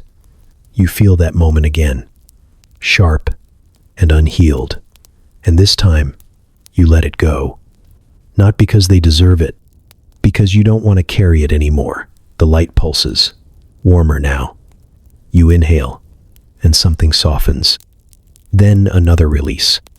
You lay down the version of yourself you created to survive. The one who smiled on cue, who achieved so others would stay, who performed strength when you were breaking inside. You don't discard them with bitterness. You thank them, and then you loosen your grip. More light. You think about the apologies you never got, the ones you thought would bring closure. You realize now they wouldn't have. Not really, because closure didn't live in their words. It lived in your willingness to live forward anyway. So you let that expectation melt. And as it does, something inside you brightens. Not with triumph, but with peace. You release the old questions, the ones that demanded fairness, certainty, control. You see now that none of those things were the soil where joy grew. You ask so many times, Why did this happen? And now you ask instead, what did it teach me to love? You feel your body lighten, not your soul escaping, your soul returning. You remember moments you thought were losses and now recognize them as doorways. The breakup, the layoff, the silence after your prayers, not punishment, invitation. Each one cracked something open. Each one let a little more light in. But now, it's not just coming in, it's coming from you. You look down and see your arms glowing, not bright like the sun, soft like dawn. The light doesn't cast shadows. It blends, connects. It pulses in time with something larger than your heartbeat. You reach out, and the light moves with you, stretching into the space around you like a ribbon made of truth. You think you'll never get used to this, but then you realize you're not meant to. You're meant to remember it. This isn't transformation. It's restoration. You were always this. Before the pain, before the performance, before the world taught you to shrink in order to belong, you were this light. And now that everything false has fallen away, it can finally be seen. You close your eyes and let the warmth expand. Not to escape, to arrive, fully. You've never been more here than you are now, and the glow doesn't separate you from others. It connects you, because as you rise, you see it in them too. Flickering, rising, becoming. You don't speak. You don't need to. This light is the language of heaven. And now, you are fluent. You realize you've been here for days, or centuries. It's impossible to tell. There are no clocks, no shadows that crawl across the floor, no sun to trace across a sky. Nothing ages, nothing waits. There is only presence, stretched wide and endless, like breath held in an eternal moment. You try to grasp the rhythm of it, to count something. Heartbeats, steps, thoughts. But everything moves outside of measurement. Time bows to truth here. Not the kind of truth that can be argued or proven, not facts, not data, but the quiet, living truths. The ones that reveal, not report. The truth of who you are when no one is watching. The truth of who you loved when there was nothing to gain. The truth of what still echoes in the lives you touched, long after your name stopped being spoken aloud. In this place, nothing is rushed because nothing is wasted. You aren't moving forward, you're moving deeper. One moment here stretches into 1,000 layers, each more vivid than the last. You might stay in a single conversation for what would have been years on Earth, peeling it back like skin, uncovering meaning that had always been hidden beneath your own noise. There's no pressure to move on, no impatience, just invitation. You sit in the memory of a single glance someone once gave you, and it unfolds into a cathedral. You revisit a goodbye and feel every syllable vibrate through the bones of your former self. There is no such thing as too much here, only more. More presence, more awareness, more becoming. You wonder for a moment how long you've been with the ones who met you, the ones who held your name in prayer, the ones you once forgot you hurt. It could have been an hour. It could have been a lifetime. There is no counting here, no arriving, only deepening. And somehow, that's more satisfying than resolution ever was. You realize now that time on Earth was a mercy and a limitation. It gave you edges, deadlines, urgency. But it also hurried you past things that needed to be seen, needed to be held longer. A child's laugh, the tremble in your own hands, a moment of stillness you labeled unproductive, but which, here, would be sacred. The currency of heaven is not time, it is attention.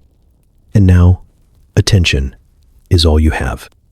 You give it freely, to every sound, every color, every person.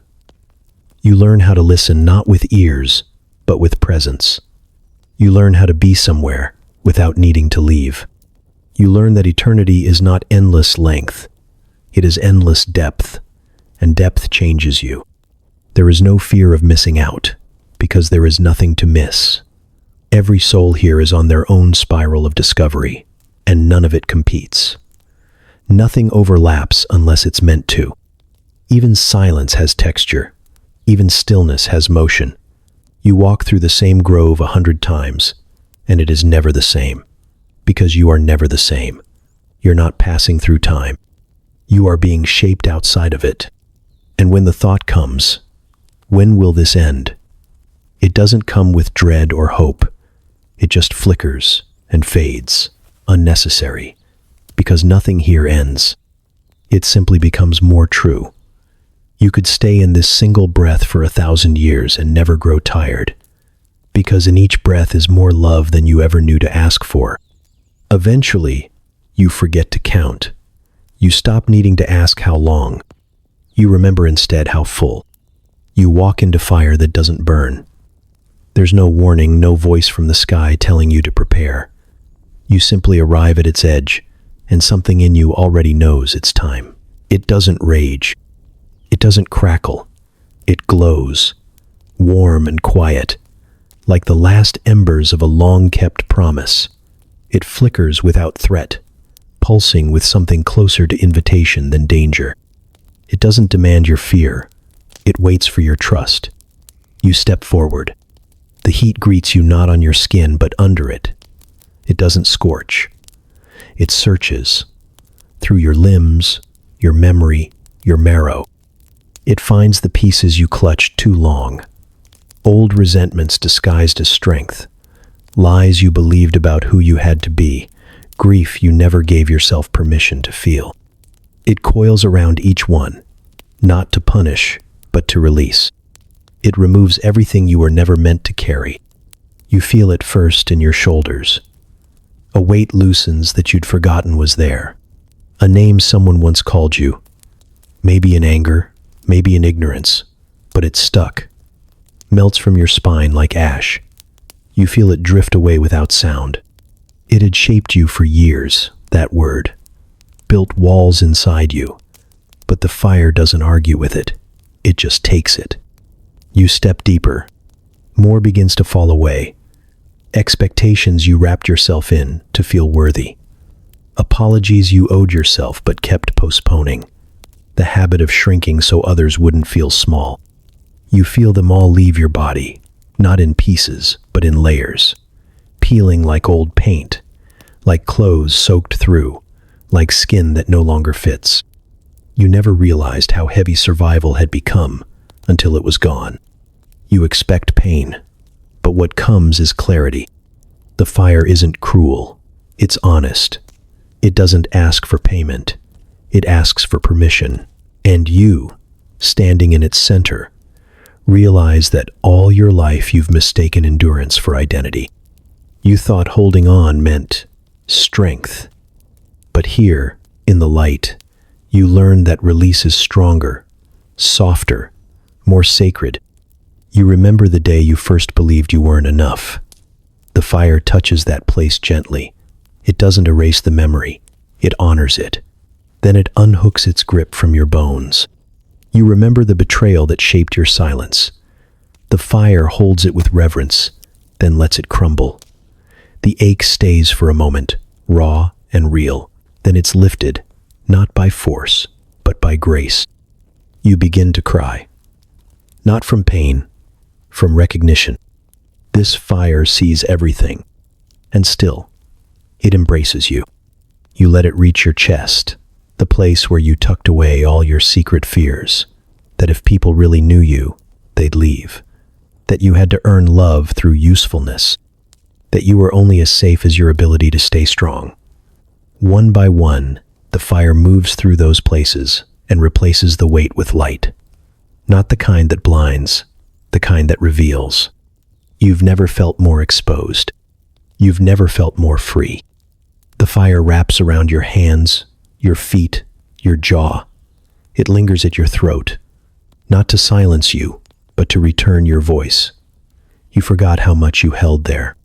All the words you didn't say, all the truth you swallowed, all the yeses you said when you meant no. The fire doesn't demand confession. It simply burns away everything that wasn't you. And when it's done, it doesn't vanish. It stays inside you, not to consume, to become. You walk out lighter, not because you were emptied, because you were restored.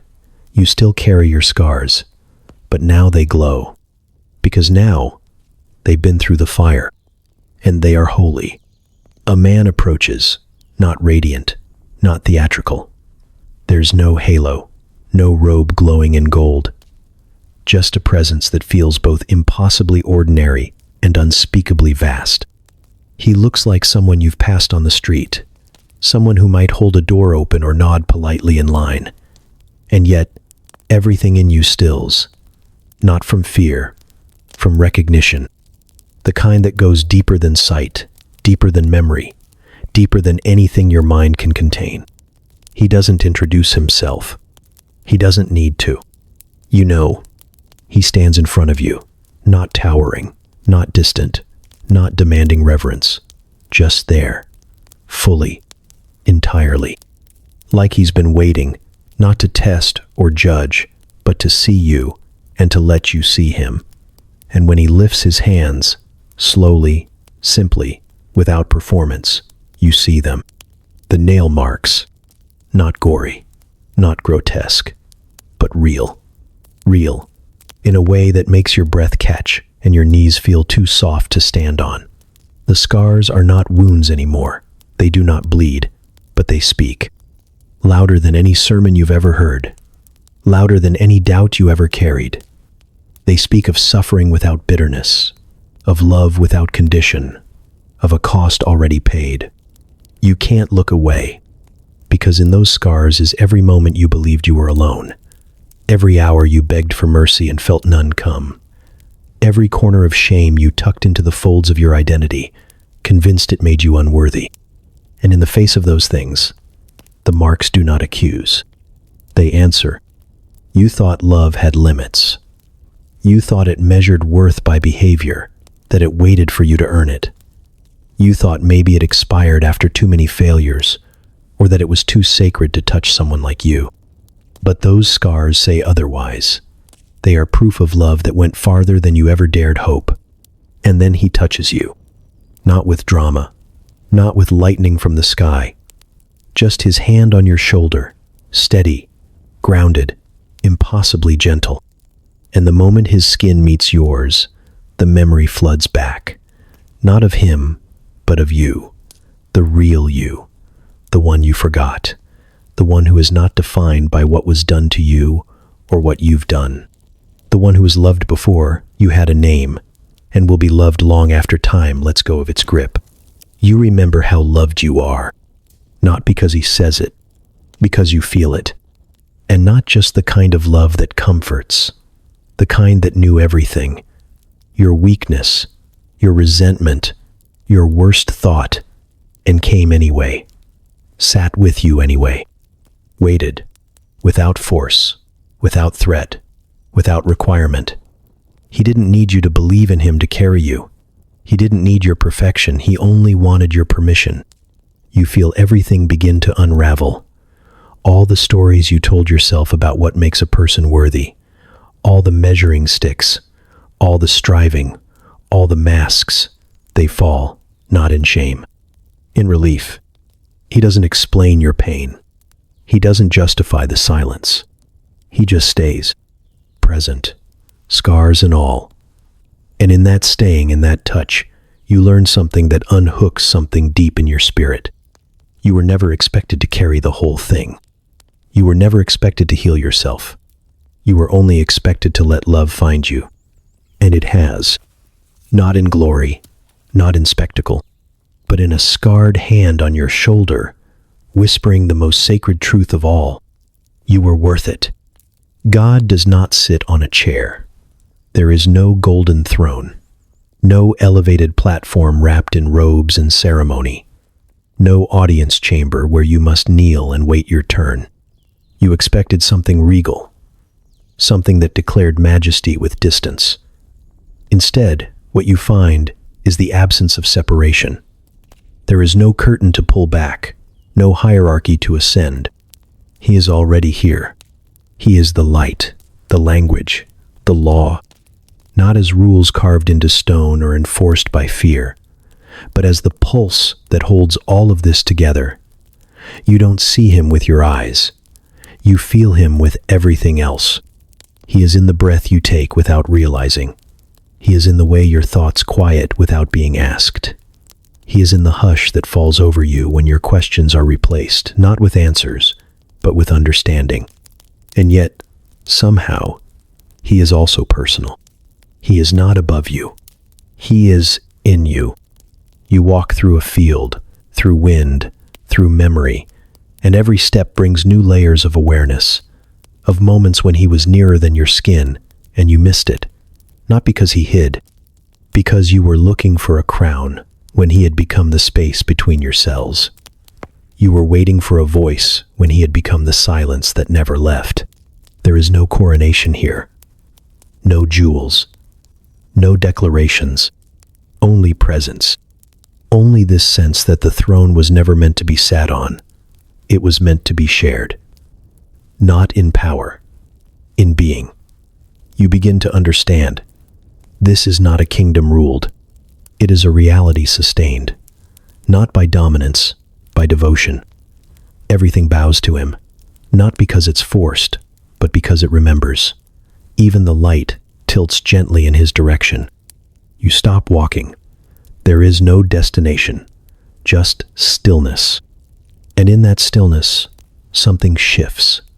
You begin to feel the shape of the truth you always suspected, but never dared name. God was never far. He was never waiting to be impressed.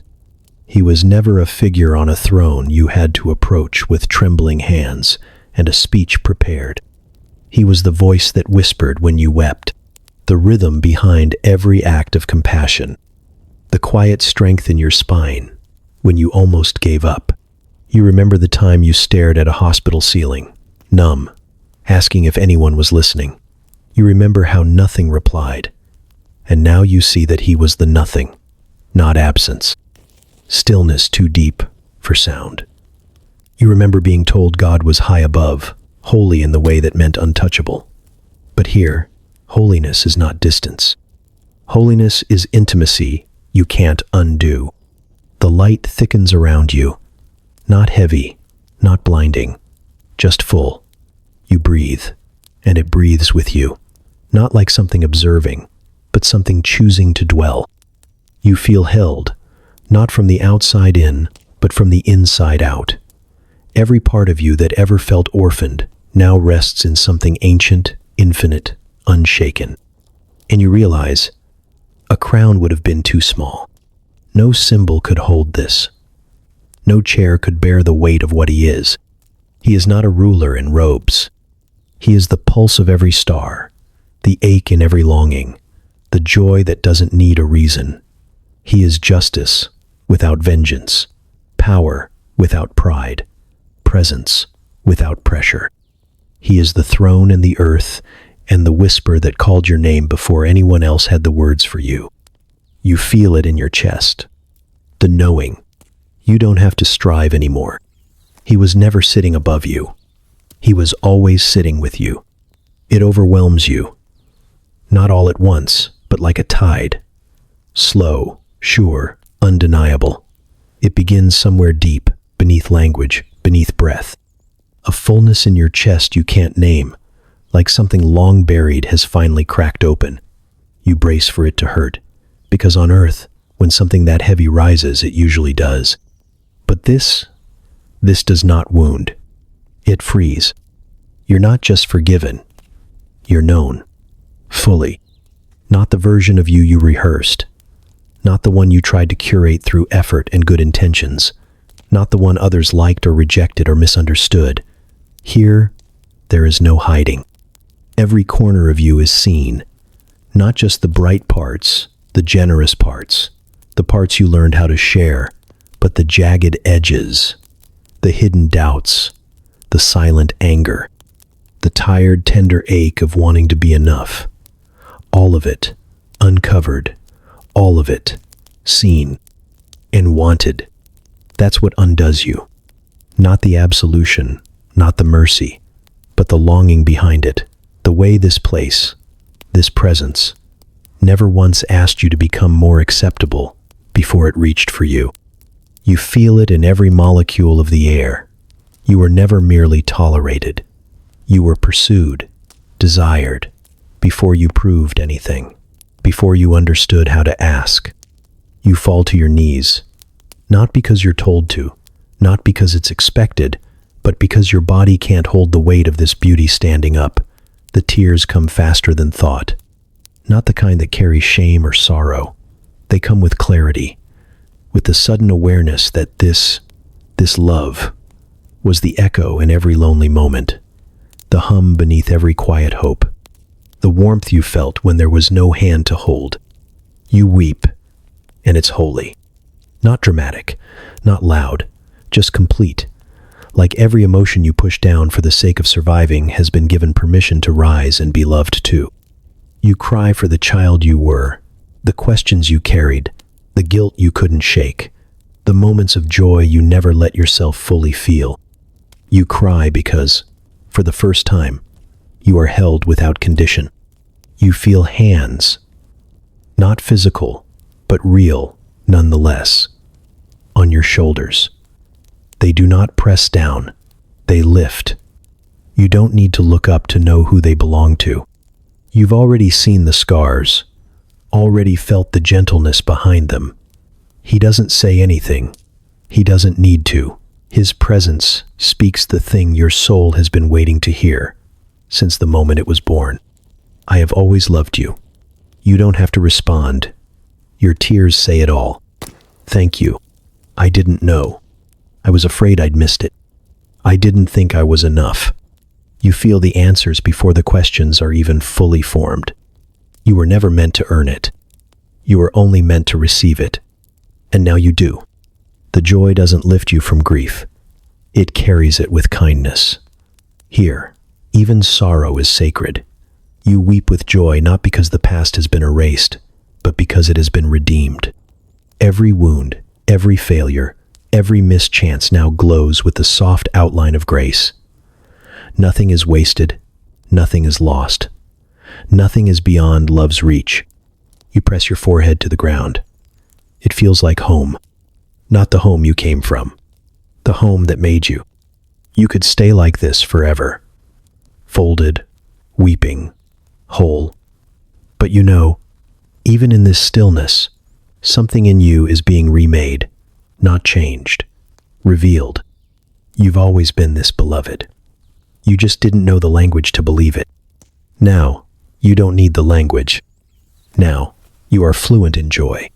You whisper, "Can I remain?"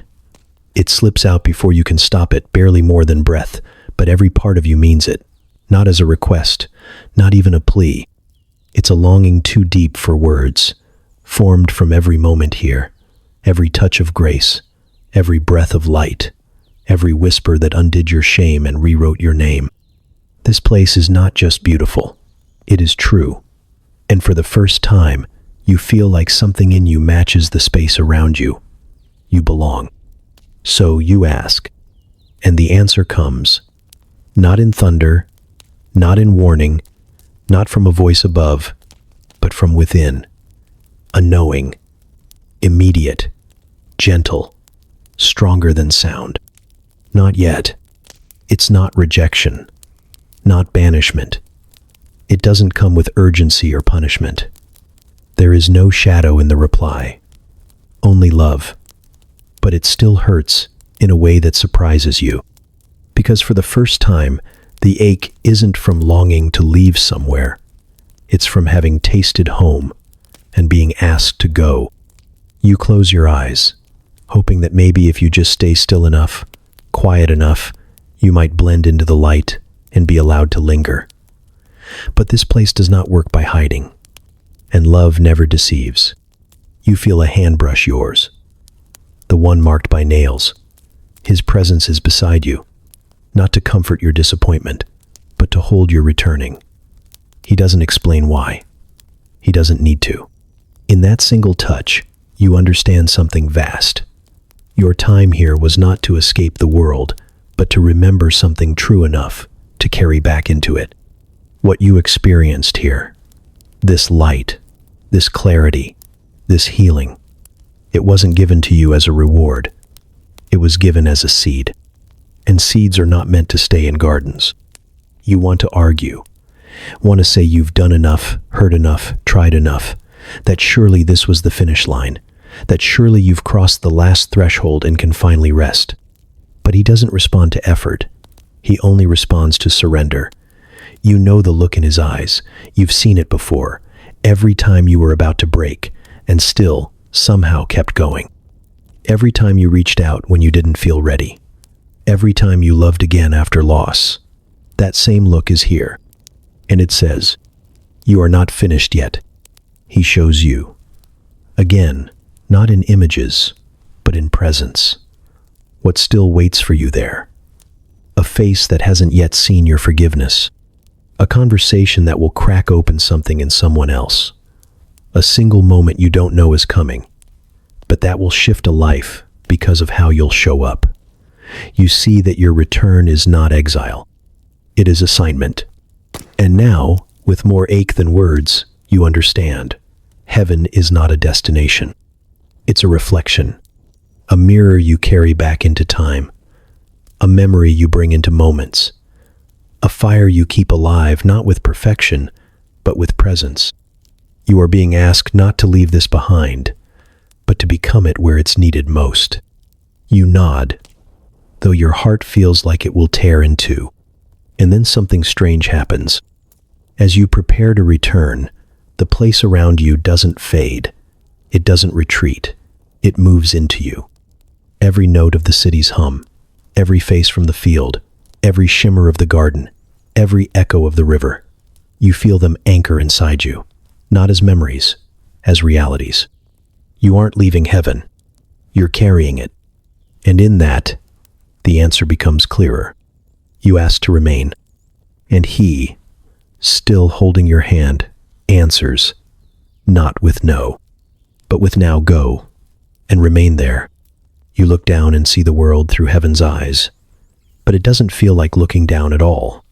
It feels like looking into, like the veil between here and there has thinned to a shimmer, and now you see it as it truly is, not the filtered version shaped by headlines or memory or fear, but the real thing, raw, unfiltered, radiant, fractured. The cruelty, the beauty, the ache, they rise together like chords in a song too layered for language.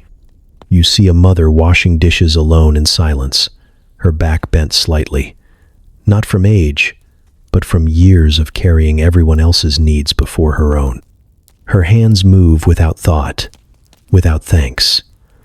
And here, from this place, her movements glow. Her devotion is worship. You see it wrap around her like light. You see a man in traffic, gripping the steering wheel, jaw tight, grief pressed into the corner of his mouth, like a secret he doesn't know how to carry. No one notices. No one asks. But here, his pain blooms in colors too sacred for shame. He is not broken. He is becoming. You want to reach for him, to whisper that he is not unseen. You see a child laughing on a cracked sidewalk, a laugh so loud it startles a nearby bird into flight. No one told her the world was dangerous yet. No one has taught her to lower her voice.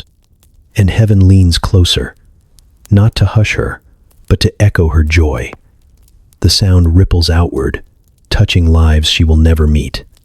That kind of joy leaves fingerprints. You see the fights, the betrayals, the hands that take more than they give, the moments when love is withheld, the sharp words flung in hallways and kitchens. You don't look away. But even here, in this place that sees everything, those moments do not carry the final word. They are not ignored, but neither are they elevated above what is still good. Nothing is small anymore. Not the note left on a desk. Not the hug given without a reason. Not the dollar quietly slipped into a hand that was too proud to ask. You see these acts now as heaven sees them, multiplied, magnified, rooted into eternity. They matter. They echo. You wonder how many times in your life you passed something holy because it wore plain clothes. You wonder how often heaven held its breath waiting for someone, anyone, to notice the sacred hiding in the mundane. You see the prayers, not the polished ones spoken into microphones or behind pulpits, but the desperate whispers mouthed into pillows, the ones without words, the ones that were more breath than sentence. You see them rise. You see how they didn't dissolve into the air. They were caught, kept, answered, sometimes not in the ways hoped for, but in the ways needed. You see the quiet revolutions, the apologies that changed generations, the forgiveness that rerouted bloodlines, the meals shared between enemies, the strangers who stopped, the lovers who stayed. All of it, glowing.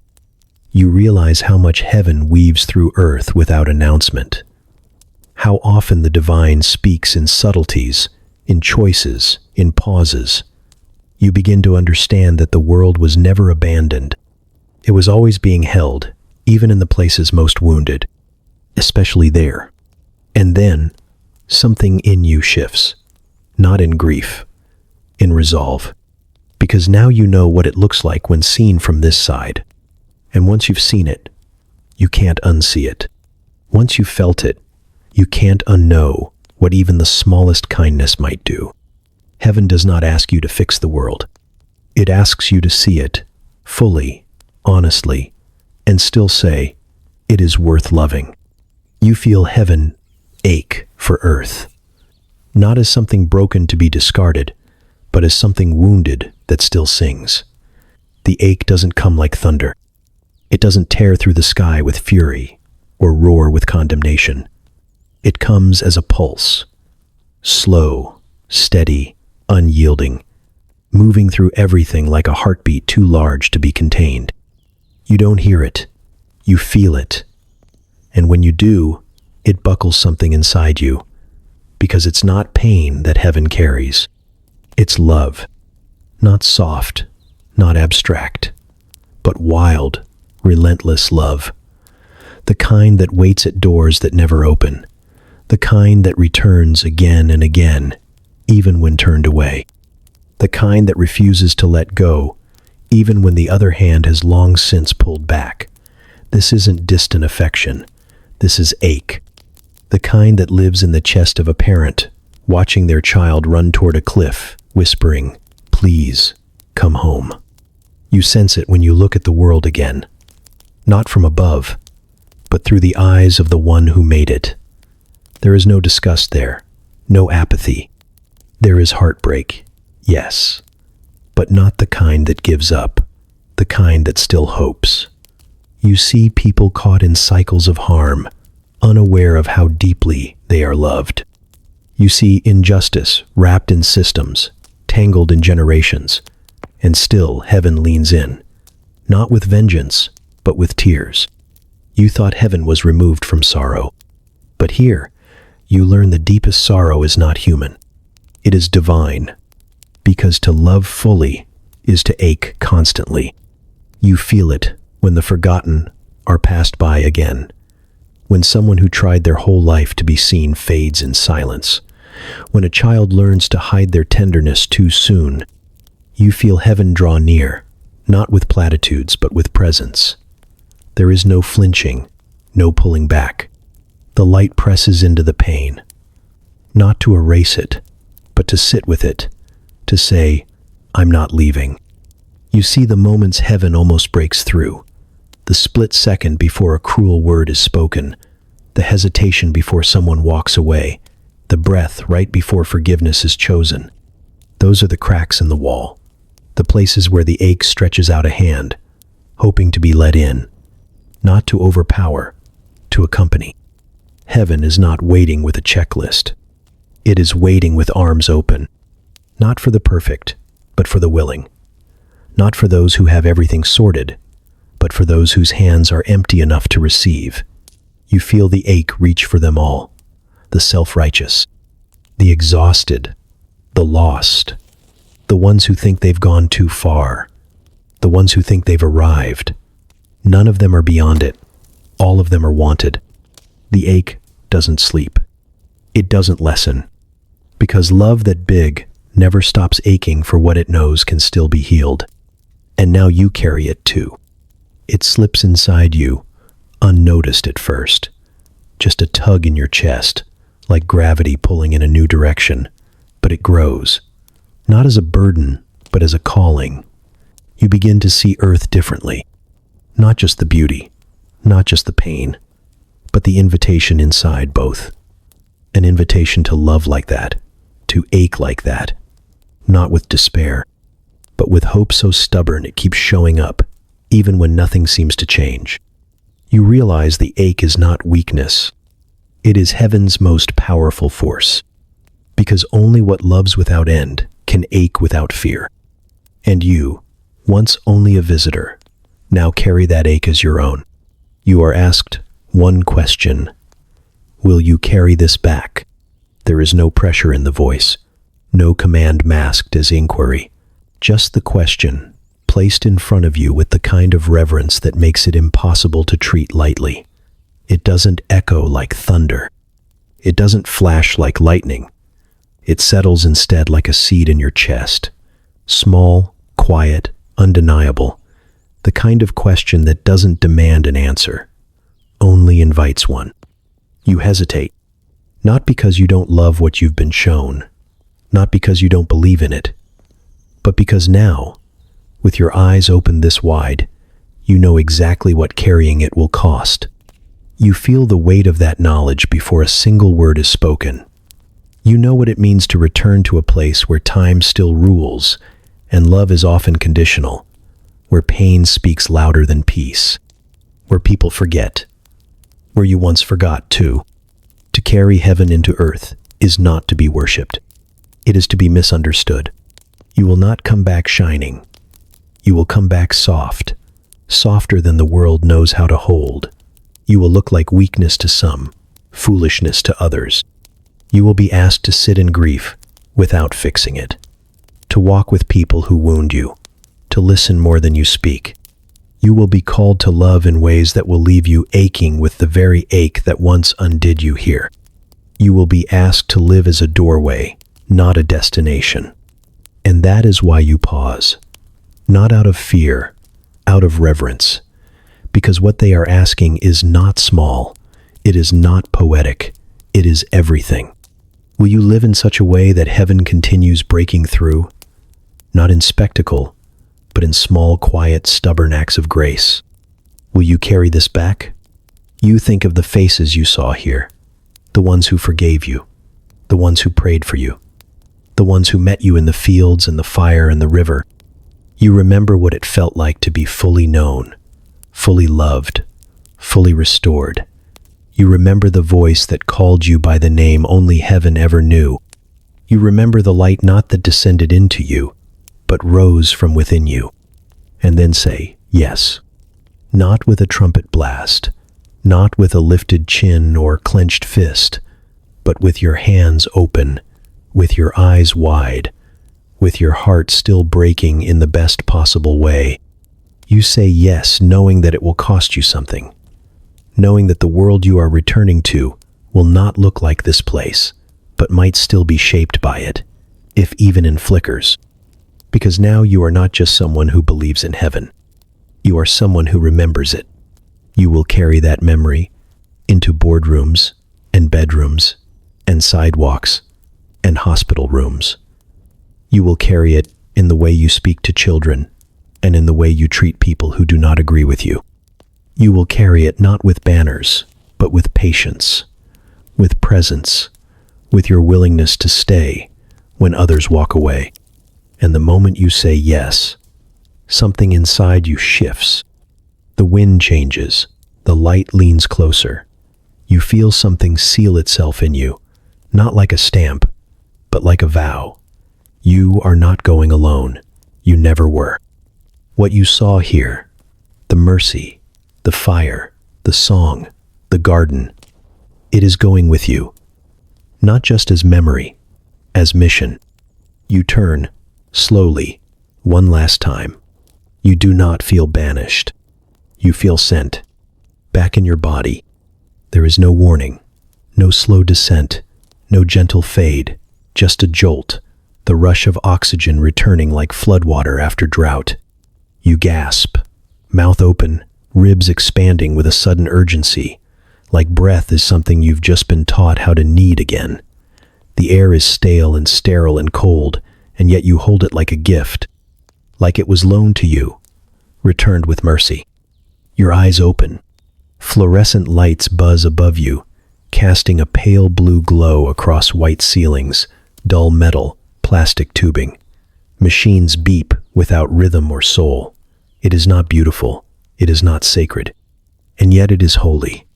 You are changed, not in a way that can be seen.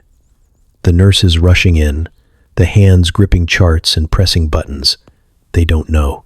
They call your name like they're waking you from sleep. But this wasn't sleep. It wasn't dream. And this is not waking. This is returning. They check your pulse, your pressure, your pupils. They note your breathing. They say things like stable and responsive. They don't see it, but you do. You feel it. Something warm, low in your chest, humming like a hidden sun. It moves through you with every beat of your heart, every blink of your eyes. It is not memory, it is presence. Still here, still shining. You've seen heaven, and it's nothing like you were told. You were told about gates and mansions and pearly streets, about angels in rows and thrones on high. You were told about entry exams and names in books, about who makes it and who doesn't. You were told to behave, to repent, to be afraid. But you weren't told this. You weren't told that heaven breathes, that it aches, that it isn't a place above but a reality within, waiting to be remembered, to be carried, to be lived. You weren't told about the way it looks at you, not with evaluation, but with knowing, not with judgment, but with invitation. You weren't told that heaven listens, that it waits for your yes, not because it needs it to exist, but because it longs to become through you. You weren't told that you are wanted, fully, even with your fractures, especially with them. The machines beep on, unaware of what's changed. The room smells like alcohol wipes and old sweat. Someone's voice drifts from the hallway, tired and hoarse. And somehow, even here, even in this small room where everything is broken and busy and too loud, heaven is not gone. It came with you. In the way you'll look at people now, in the words you won't say, and the ones you finally will, in the forgiveness that will take longer than you'd like, but arrive anyway, in the way you'll touch the world, slower now, softer, in the ache you will carry, not as a wound, but as a compass. You've been somewhere unnameable, and now everything is sacred. The nurse asks how you feel. You want to say everything. You want to say nothing. You want to weep and laugh and scream and sit still for 100 years. But you just say, I'm here. Because somehow, that's enough. Because you are. And that, now, is everything.